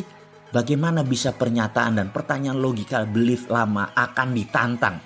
Kalau ternyata tidak teruji, rubuhkan belief system Anda tadi. Ingat, kebenaran yang terbenar adalah kebenaran yang teruji. Kebenaran yang terbenar adalah kebenaran yang tidak menyinggung siapapun. Dan kalau ada yang sakit hati gara-gara kebenaran ini, pelajaran kebenaran ini salah. Dan kebenaran yang paling benar, dia membela dirinya sendiri. Oleh karena itu sahabat, Anda sudah membuang waktu, Anda sudah membayar mahal video ini, Anda harus mendapat pelajarannya. Ikuti semua perintah-perintah ini sedetil mungkin, karena Anda pasti berubah menjadi Anda yang baru.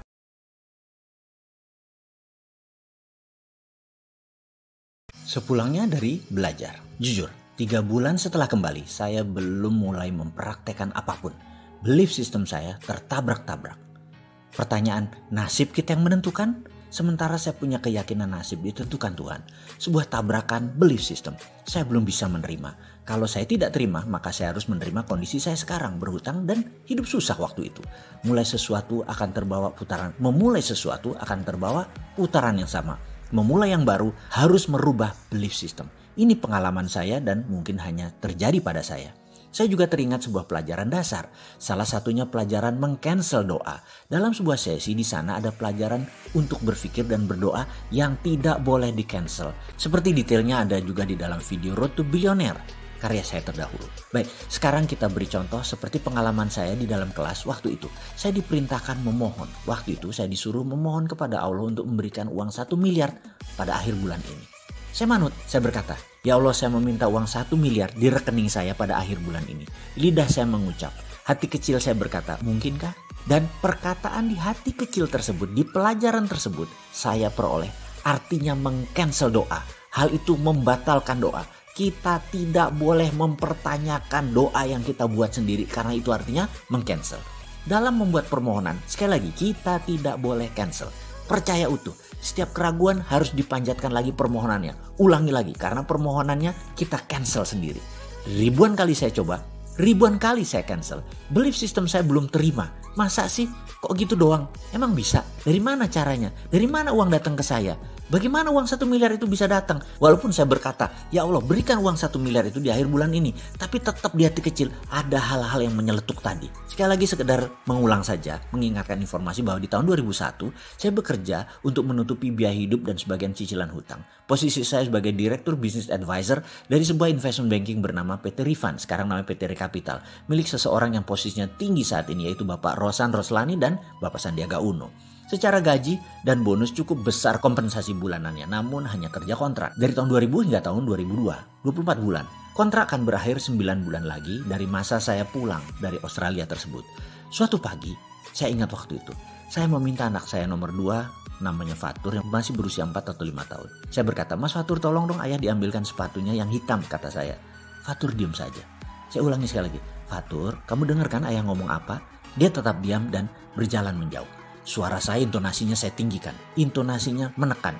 Dan dia diam menunduk. Emosi saya terpancing. Ini anak kok gak nurut sih, kata saya dalam hati. Saya berjalan ke arahnya. Gerakan marah terpancar di wajah saya. Matanya menatap saya tepat di mata saya. Agak ketakutan ekspresi wajahnya. Saya kaget. Loh, kok dia takut? Saya berkata dalam hati. Langsung saya berlutut sejajar mata saya dengan mata dia. Dan ini adalah metode dasar psikologi mendidik anak. Di mana mata sejajar menunjukkan kesetaraan, kesederajatan. Kalau atas bawah, anak di bawah, orang tua di atas, bola mata anak yang pupil hitamnya di posisi atas, ini dia dalam posisi sangat sugestif. Membuat posisi orang tua otoritatif dan si anak menjadi inferior. Di kondisi saya dan Fatur, kondisi tersebut tidak boleh. Saya lagi marah, Fatur lagi takut. Jadi langsung saya sejajarkan sehingga dia nyaman karena merasa sederajat. Saya ubah ekspresi saya datarkan suara saya. Nak, tolong ambilkan sepatu ayah ya sayang. Kaki saya dipeluknya. Bahasa tubuhnya saat itu yang saya rasakan adalah dia tidak mengizinkan saya berangkat bekerja. Kembali saya tersentak. Tadinya mau marah, namun signal yang diberikannya cukup kuat. Jangan pergi ayah. Ayah belum memberikan banyak rekening emosi ke saya, kata Fatur. Itu yang saya dapat. Rekening emosi saya kurang kepada Fatur. Lama saya menatap wajahnya. Tiba-tiba saya putuskan, baik, ayah tidak bekerja hari ini. Kamu mau apa sayang? Kemudian dia berkata, ajarin Mas Fatur naik sepeda roda 2 ayah, terus kita main layang-layang. Boleh nggak? Pintanya dengan lagak yang lucu sambil memiringkan kepalanya. Saya mengangguk. Saya telepon sekretaris saya, Siola, tolong bilang pada Pak Rosan, saya tidak masuk hari ini, saya off. Seharian saya ajari Fatur naik sepeda roda 2. Sorenya kami bermain layang-layang. 7 jam sangat padat berkualitas setidaknya menurut saya. Malamnya dia memijit-mijit bagian tubuh saya. Nikmat sekali rasa di hati saya ini. Tiada tara rasanya. Enak berkumpul dengan orang yang kita cintai, mengerjakan hal yang kita cintai, dan mendapatkan uang tak terhingga. Tiba-tiba klik terjadi di otak saya. Saya mendadak seperti mendengar saya berkata pada diri saya sendiri. Katanya ingin punya anak yang soleh. Kok ngaji diajarin orang lain, belajar sepeda diajarin orang lain, belajar baca tulis diajari orang lain. Bagaimana rekening emosi bisa tumbuh? Bukankah dulu pernah mengatakan bahwa kalau setiap sel dari anak yang tumbuh, saya ingin memiliki andil terbesar agar di kemudian hari tidak ada sesal. Sementara faktanya setiap hari sibuk. Pagi berangkat anak belum bangun, pulang anak sudah tidur, ketemu di kala weekend sudah kecapean pengen istirahat. Anak tahu-tahu tumbuh membesar dan membesar tanpa ada kontribusi saya apa-apa. Saya terhenyak. Lalu saya putuskan seketika itu juga tanpa pikir. Cikar kanan, vaya kondios, kita bakar kapal. Ini istilah saya mengandaikan tindakan seorang panglima perang, Jabal Tarik, sewaktu menaklukkan Gibraltar. Pasukannya kalah jumlah dan nyali ciut mau mundur. Jabal Tarik memerintahkan bakar kapal sehingga pasukannya tidak ada pilihan lain kecuali maju berperang. Besok saya membuat surat resign tertuju pada partner dan owner perusahaan tersebut, Rosan Roslani. Saya mendadak percaya 100% bahwa uang akan saya dapat. Dan uang dapat dari manapun. Tanpa usaha yang banyak, saya tidak pernah mengcancel. Utuh saya percaya permohonan kepada Tuhan tersebut. Entah mengapa, tapi saya percaya. Saya semangat sekali. Lalu, hari berlalu tanpa ada yang istimewa. Herannya, orang modern seperti saya tidak banyak bertanya-tanya. Enjoy total, benar-benar seperti orang aneh. Gak mikir belas. Sore itu saya menyiram bunga. Di luar kebiasaan, saya tidak pernah menyiram bunga. Tahu-tahu sebuah motor menghampiri, pengemudinya menggunakan helm, berkaca gelap. Saya tidak tahu siapa dia. Sore bapak, katanya membuka helm. Rai Sahanaya rupanya. Dia orang Ambon, tetangga saya. Tinggal berjarak 3 rumah di sebelah. Dia mengontrak di sana. Kemudian dia berkata, begini bapak ada uang 10 juta kah? Katanya dengan logat Ambon yang kental. Maksudmu? Begini bapak, beta mau jual semua barang di rumah beta bapak. Beta jual 10 juta bapak. Termasuk motor baru ini bapak. TV, kulkas, AC, kontrakan rumah. Semua bapak ambil. Boleh kah? Wah Rai, jujur uangku hanya 6 juta. Itu pun buat bayar besok hutang. Saya jawab dengan apa adanya. Dia terdiam kemudian berkata, beta dapat kerja kapal bapak. Malam ini kapal angkat jangkar bapak jam 9. Kita soba layar bapak. Beta dapat kontrak 3 tahun bapak. Gaji bagus $2.500 sebulan bapak. Beta harus cepat-cepat balik ke pelabuhan bapak. Lalu dia terlihat berpikir sebentar dan berkata, baiklah bapak, beta kasih bapak semua. Bisa kasih 6 juta sekarang kah? Ada, saya menjawab. Saya masuk ke dalam, 1 menit kemudian saya berikan uang 6 juta. Dia senang sekali. Giginya yang putih berkilat tak pernah hilang dari bibirnya. Rai menandatangani tanda terima 3 lembar kwitansi kosong untuk motor dan kunci kontrakan. Bawa koper berangkat pakai ojek. Saya terdiam, memegang 2 kunci. 1 kunci rumah kontrakan, 1 kunci motor berserta surat-surat. Saya ke kontrakan yang lebih luas sedikit dibandingin rumah kontrakan saya. Cukup rapi untuk seorang bujangan. Barang-barang terawat. Keesokan harinya saya jual semuanya kecuali motor. Karena saya butuh pengganti Honda Tiger yang saya jual buat ongkos saya ke Australia waktu itu. Total saya memperoleh sisa uang 19 juta. Dan rumah kontrakan yang masih 1 tahun lagi. Bayangkan, catatan kontrak saya itu tinggal 2 bulan kala itu. Yang jadi pertanyaan sekarang adalah, inikah prosperity conscious itu? Apakah servo mekanisme saya sudah benar, yang jeleknya sudah terbuang?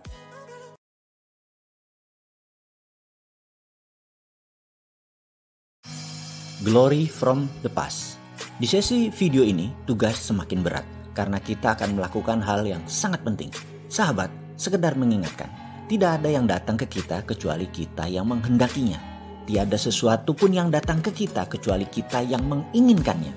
Semua kesialan dan keberuntungan kita yang menariknya. Hidup kita ini ada antena yang menarik apa yang mirip, menarik apa yang sangat diinginkan. Didambakan benar-benar ingin, sepenuh hati, dari hati terdalam dan diulang-ulang.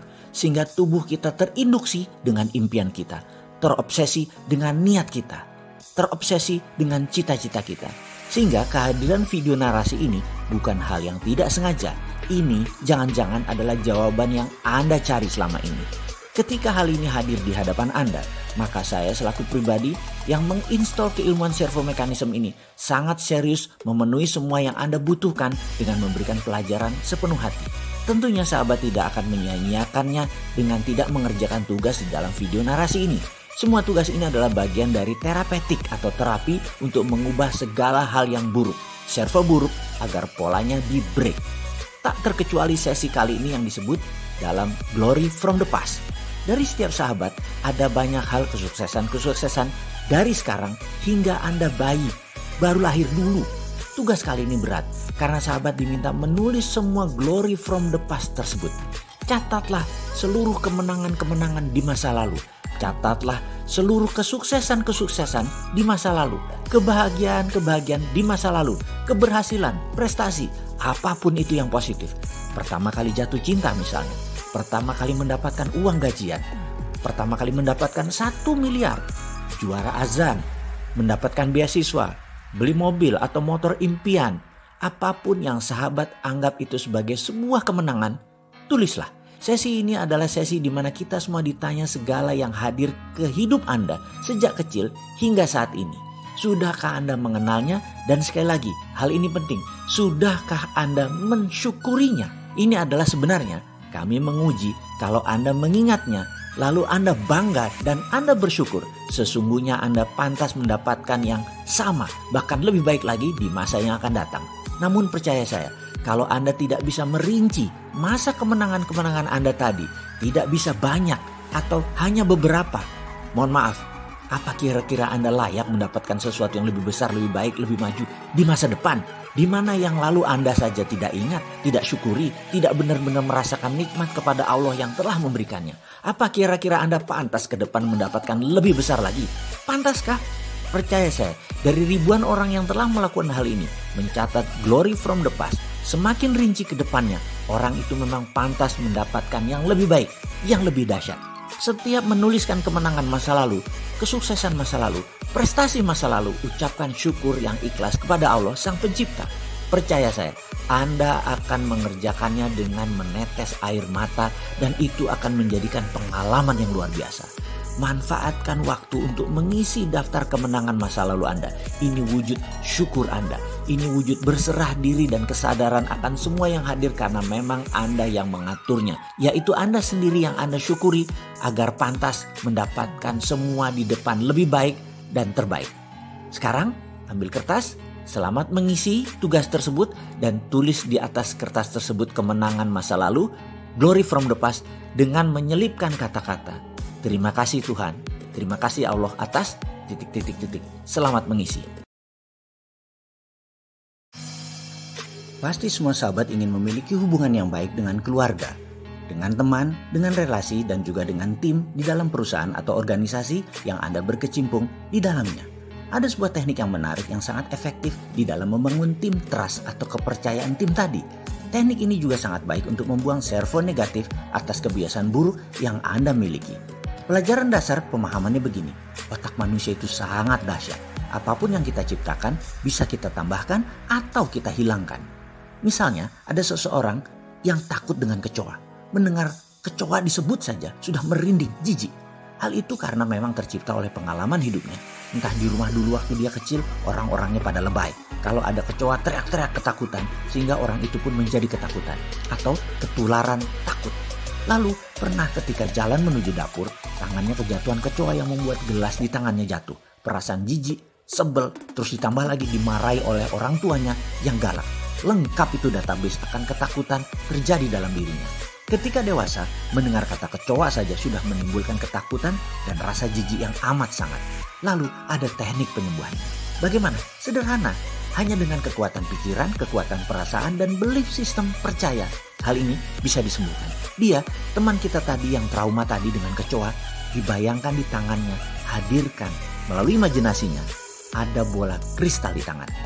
Hanya dalam imajinasinya ada bola kristal bening di tangannya. Lalu perintahkan ke dia, hadirkan bayangan TV di dalam bola kristal tadi. Dan setelah dia membayangkan TV di dalam bola kristal tersebut, lalu kita katakan hadirkan bayangan kecoa ada di acara TV tersebut, di dalam bola kristal tersebut. Di awalnya dia mungkin agak jijik atau agak takut, tetapi ingat, ada dua lapis yang melindungi dirinya dari kecoa tadi dalam bayangannya. Satu, itu di TV. Dua, TV-nya ada dalam bola kristal. Lalu beri dia ilustrasi bayangan bahwa bola kristal tadi ada kabut warna hitam yang menutupi pemandangan dirinya ke kecoa tadi, dan kemudian timbulkan perasaan superior bahwa dialah pengendali bola tadi. Dia bunuh dengan kabut hitam kecoa tadi, dan dalam hitungan 3, 1, 2, 3 bola kristal tadi perintahkan ke dirinya, buang sejauh-jauhnya. Percaya saya, bawa kecoa plastik, dekati dia. Saat itu dia akan merasa tidak terlalu jijik lagi atau traumanya terhadap kecoa hilang. Setidaknya 50-90% berdasarkan pengalaman akan hilang traumanya atau sembuh. Oke, kita bukan mau mendetailkan teknik ini, tapi kita ingin bagaimana servo kita yang jelek hilang dan tim kita menjadi kompak. Biasanya dalam organisasi saya, kita akan melakukan projected imaginary tadi bersama-sama. Katakan kantor kami yang di Jakarta, kami menyewa villa di puncak yang bisa buat tinggal 25 staf tim kami. Yang mana acaranya nanti sederhana. Kita hanya makan malam lalu menyalakan api unggun. Ketika api unggun lagi disiapkan, semua peserta wajib menulis di sebuah kertas akan masalah dalam dirinya yang akan dibuang. Kertas ini nanti akan digulung-gulung, digenggam lalu dibuang ke dalam api unggun. Ketika api membesar, setiap orang maju satu persatu bergiliran dan menceritakan apa masalah dirinya yang mau dia buang selama 1 menit. Semua yang sisanya hadir mendengarkan dengan seksama, tidak ada suara, hanya yang maju ke depan, yang berbicara. Iringi dengan musik instrumentalia untuk memberi kesan syahdu. Apa yang terjadi? Anda bisa menitikkan air mata di beberapa teman yang bercerita tadi. Karena memang setiap luka punya cerita. Dan di sini kita akan mengenal sisi dalam dari sahabat kita tadi. Lalu dia akan membuang bola kertas tadi. Dia membuang satu masalah besar dalam dirinya. Acara ini bisa 2-3 jaman. Dan pasti sehabis acara ini sharingnya dahsyat. Sehingga setelah acara gathering di puncak tadi, kita jadi mengerti satu dengan yang lain. Mengerti beban masalah dalam diri seseorang dan menjadi saling bantu karena tahu apa yang satu sama lain impikan. Suasana tadi hanya bagian dari pelepasan servo mekanisme negatif seseorang atau kelompok. Sahabat semua, saya sangat sarankan Anda lakukan hal ini dalam organisasi Anda, dalam keluarga besar Anda. Setelah itu, itulah Anda yang baru, itulah tim Anda yang baru, dan itulah keluarga Anda yang baru, yang penuh semangat dan penuh cinta. Pasti produktif ke depannya.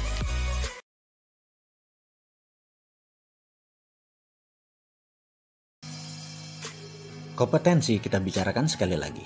Konon, semuanya adalah persoalan kompetensi semata. Karena itu kita harus mengulangi pemahamannya agar lebih solid.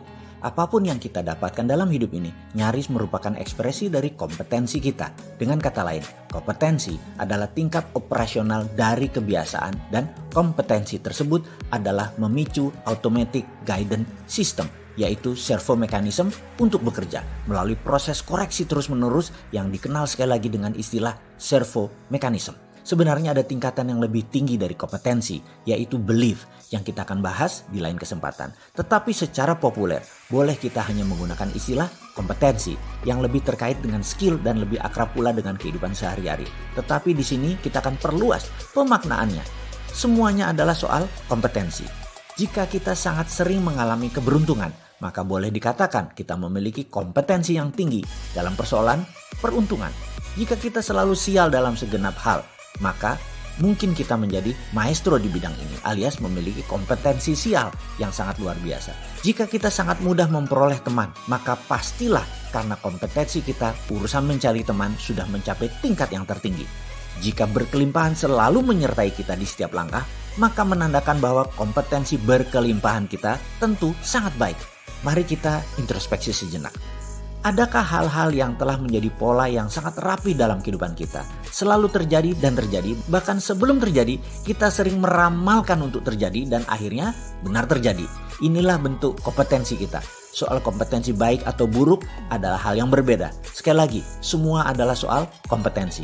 Tingkat pembelajaran manusia mulai dari yang terendah sampai dengan tingkat kompeten. Secara sederhana, dibagi menjadi 4 tahapan, yaitu 1. Unconscious incompetence, 2. Conscious incompetence, 3. Conscious competence, dan terakhir unconscious competence. Kita ambil contoh sekali lagi, olahraga. Ketika benar-benar belum memahami apa manfaat dari olahraga, maka dapat dikatakan kita dalam tahapan unconscious incompetence. Ketika telah memahami manfaat dari olahraga, tapi kita tidak bergerak sedikit pun untuk melakukannya, kita dinamakan dalam tahapan conscious, tapi incompetence. Dan ketika memahami manfaat olahraga, dan kita mencoba untuk melakukannya dengan susah payah, perlu usaha fisik dan mental yang sangat besar, seringkali terhenti untuk kemudian mulai dari nol kembali. Ini menandakan kita sudah mencapai tahapan ketiga, yaitu conscious competence. Ketika kita memasuki semangat tiada hari tanpa olahraga, bahkan kita benar-benar resah jika tidak ada kesempatan untuk olahraga, maka kita udah mencapai kompetisi yang tertinggi, yaitu unconscious competence. Jadi sekali lagi, tunggu apa lagi? Jika semuanya ternyata hanya masalah persoalan unconscious competence semata, mari kita buat keyakinan untuk hidup sehat sebagai unconscious competence. Mari kita buat keyakinan untuk hidup berkelimpahan menjadi unconscious competence. Mari kita buat keyakinan untuk hidup bergelimang cinta kasih menjadi unconscious competence. Mari kita membuat semua yang memperdayakan hidup kita agar terinstall menjadi sesuatu yang unconscious competence, bahkan lebih tinggi lagi menjadi belief system. Tugas Anda sahabat kali ini adalah bayangkan diri Anda 5 tahun dari sekarang, apa yang akan Anda capai. Lalu 10 tahun dari sekarang, apa yang Anda akan capai. Hingga 20 tahun dari sekarang, apa yang Anda capai. Ambil sejenak waktu untuk hal ini. Ambil kertas yang besar, sebesar koran kalau perlu, A0.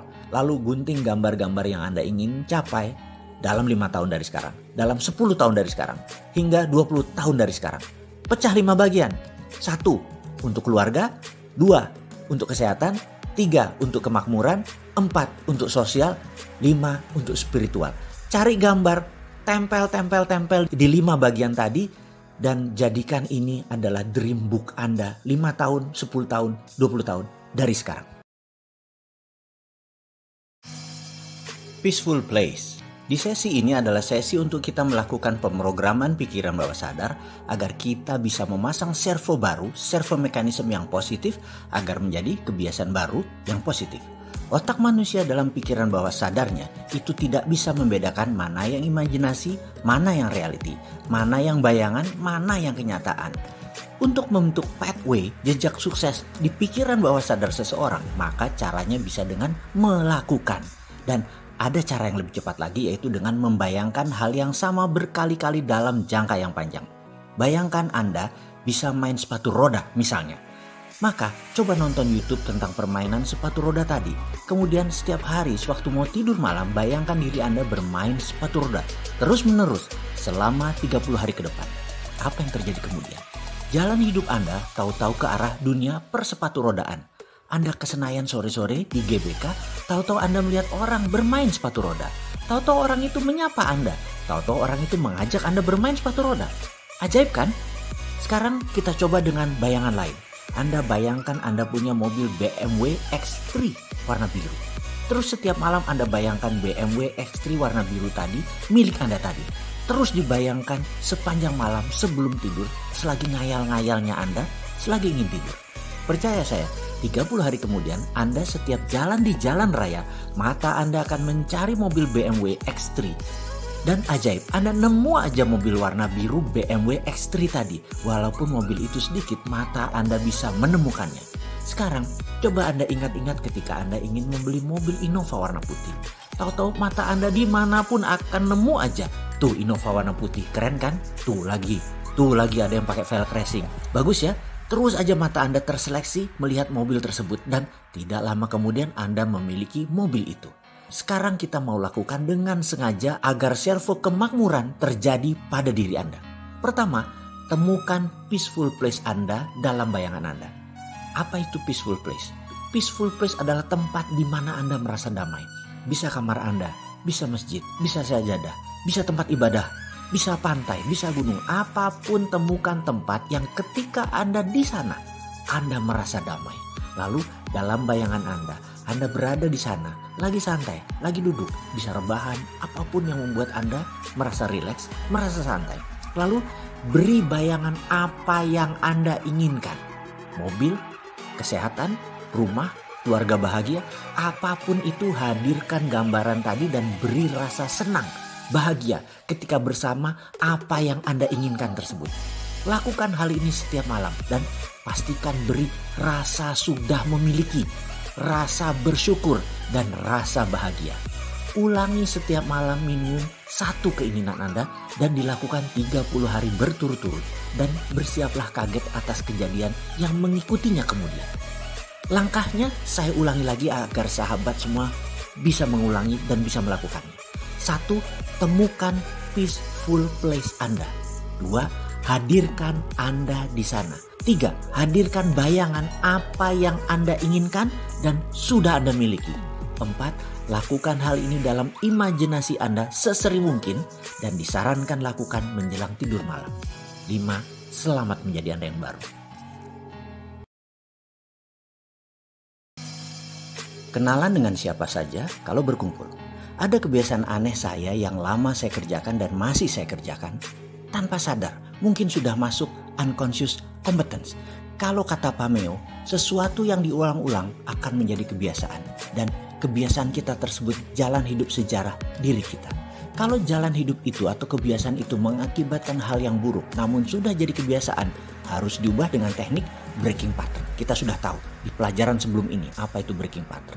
Namun kali ini kita bukan mau membicarakan hal yang buruk pada kebiasaan saya. Walaupun banyak banget kebiasaan buruk dan harus saya rubah dan saya ubah pelan-pelan. Itulah saya yang baru dan terus saja saya belajar. Seperti Anda sahabat semua. Tetapi ada kebiasaan yang masuk bawah sadar saya yang paling dalam karena itu sudah masuk dalam unconscious competence saya. Apa itu? Yaitu kebiasaan mengumpulkan kenalan baru. Saya ini setiap minggu ada 5-7 orang kenalan baru hingga saat ini. Dari waktu yang lama, mungkin udah 35 tahun. Hal ini mungkin kebiasaan saya, sekali lagi, sudah lama. Karena itu di pojok kiri meja kerja saya yang tua tersebut ada tumpukan kartu nama banyak. Karena dulu ya sampai sekarang sih orang selalu bagian kartu nama. Hari ini saya menyempatkan merapikan kartu nama tersebut dan mengecek nomor kontak di HP saya. 2 HP saya nomor teleponnya ternyata masing-masing lebih dari 4.000 nomor. Dan ada lebih dari 20 grup WA dalam masing-masing handphone tersebut. Saya bukan orang yang rajin membalas WA atau ikut nimbrung di grup. Tapi kalau personal japri saya sempatkan membalasnya. Saya teringat di awal membangun karir saya. Saya bertanya pada mentor saya yang kebetulan mitra bisnis saya yang kebetulan juga orang Bali terkaya. Dia juga merupakan babe saya setelah ayah saya almarhum. Dia menasihati saya bahwa sebagai orang kampung perantauan ke Jakarta, maka memiliki teman yang banyak adalah aset yang tak ternilai. Dan dia buktikan dengan perjalanan hidupnya. Di mana saja kalau kami berjalan rasanya ada aja orang yang menyalami dirinya. Kenalan.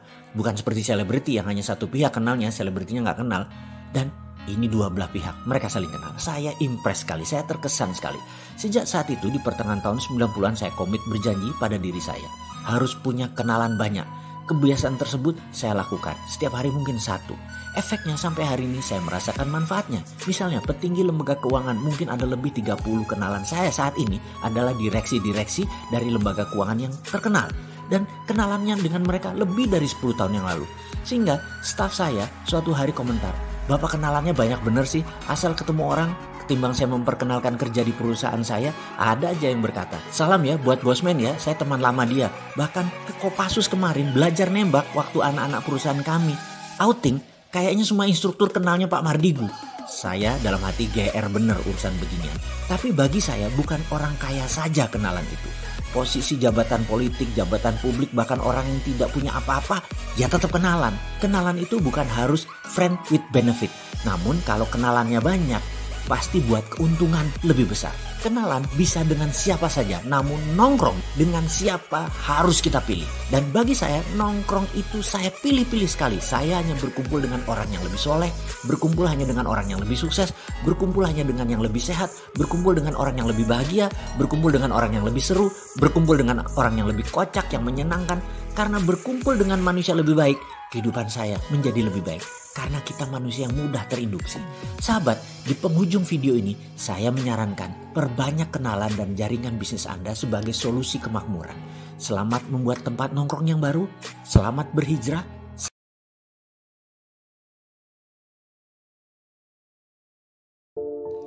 Projected Imaginary sekali lagi. Selagi kami diskusi di sebuah lounge di jalan Walter Monginsidi di kafe langganan kami, maka saya memandang seseorang yang tak asing bagi saya.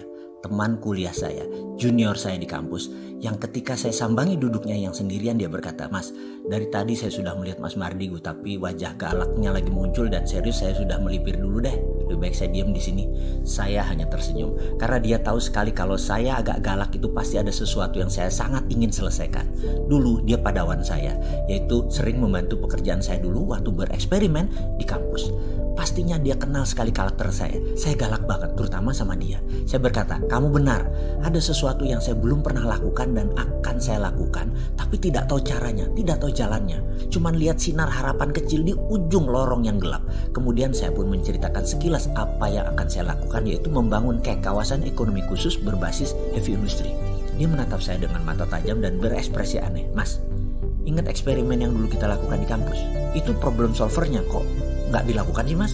Saya berkerut dan berusaha mengingat apa yang pernah kami lakukan bersama dalam eksperimen di kampus dulu.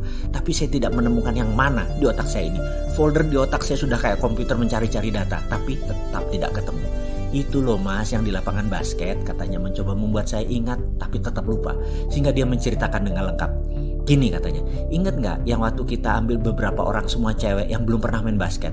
Lalu kita suruh mereka shoot the hoop, masukin bola ke ring basket.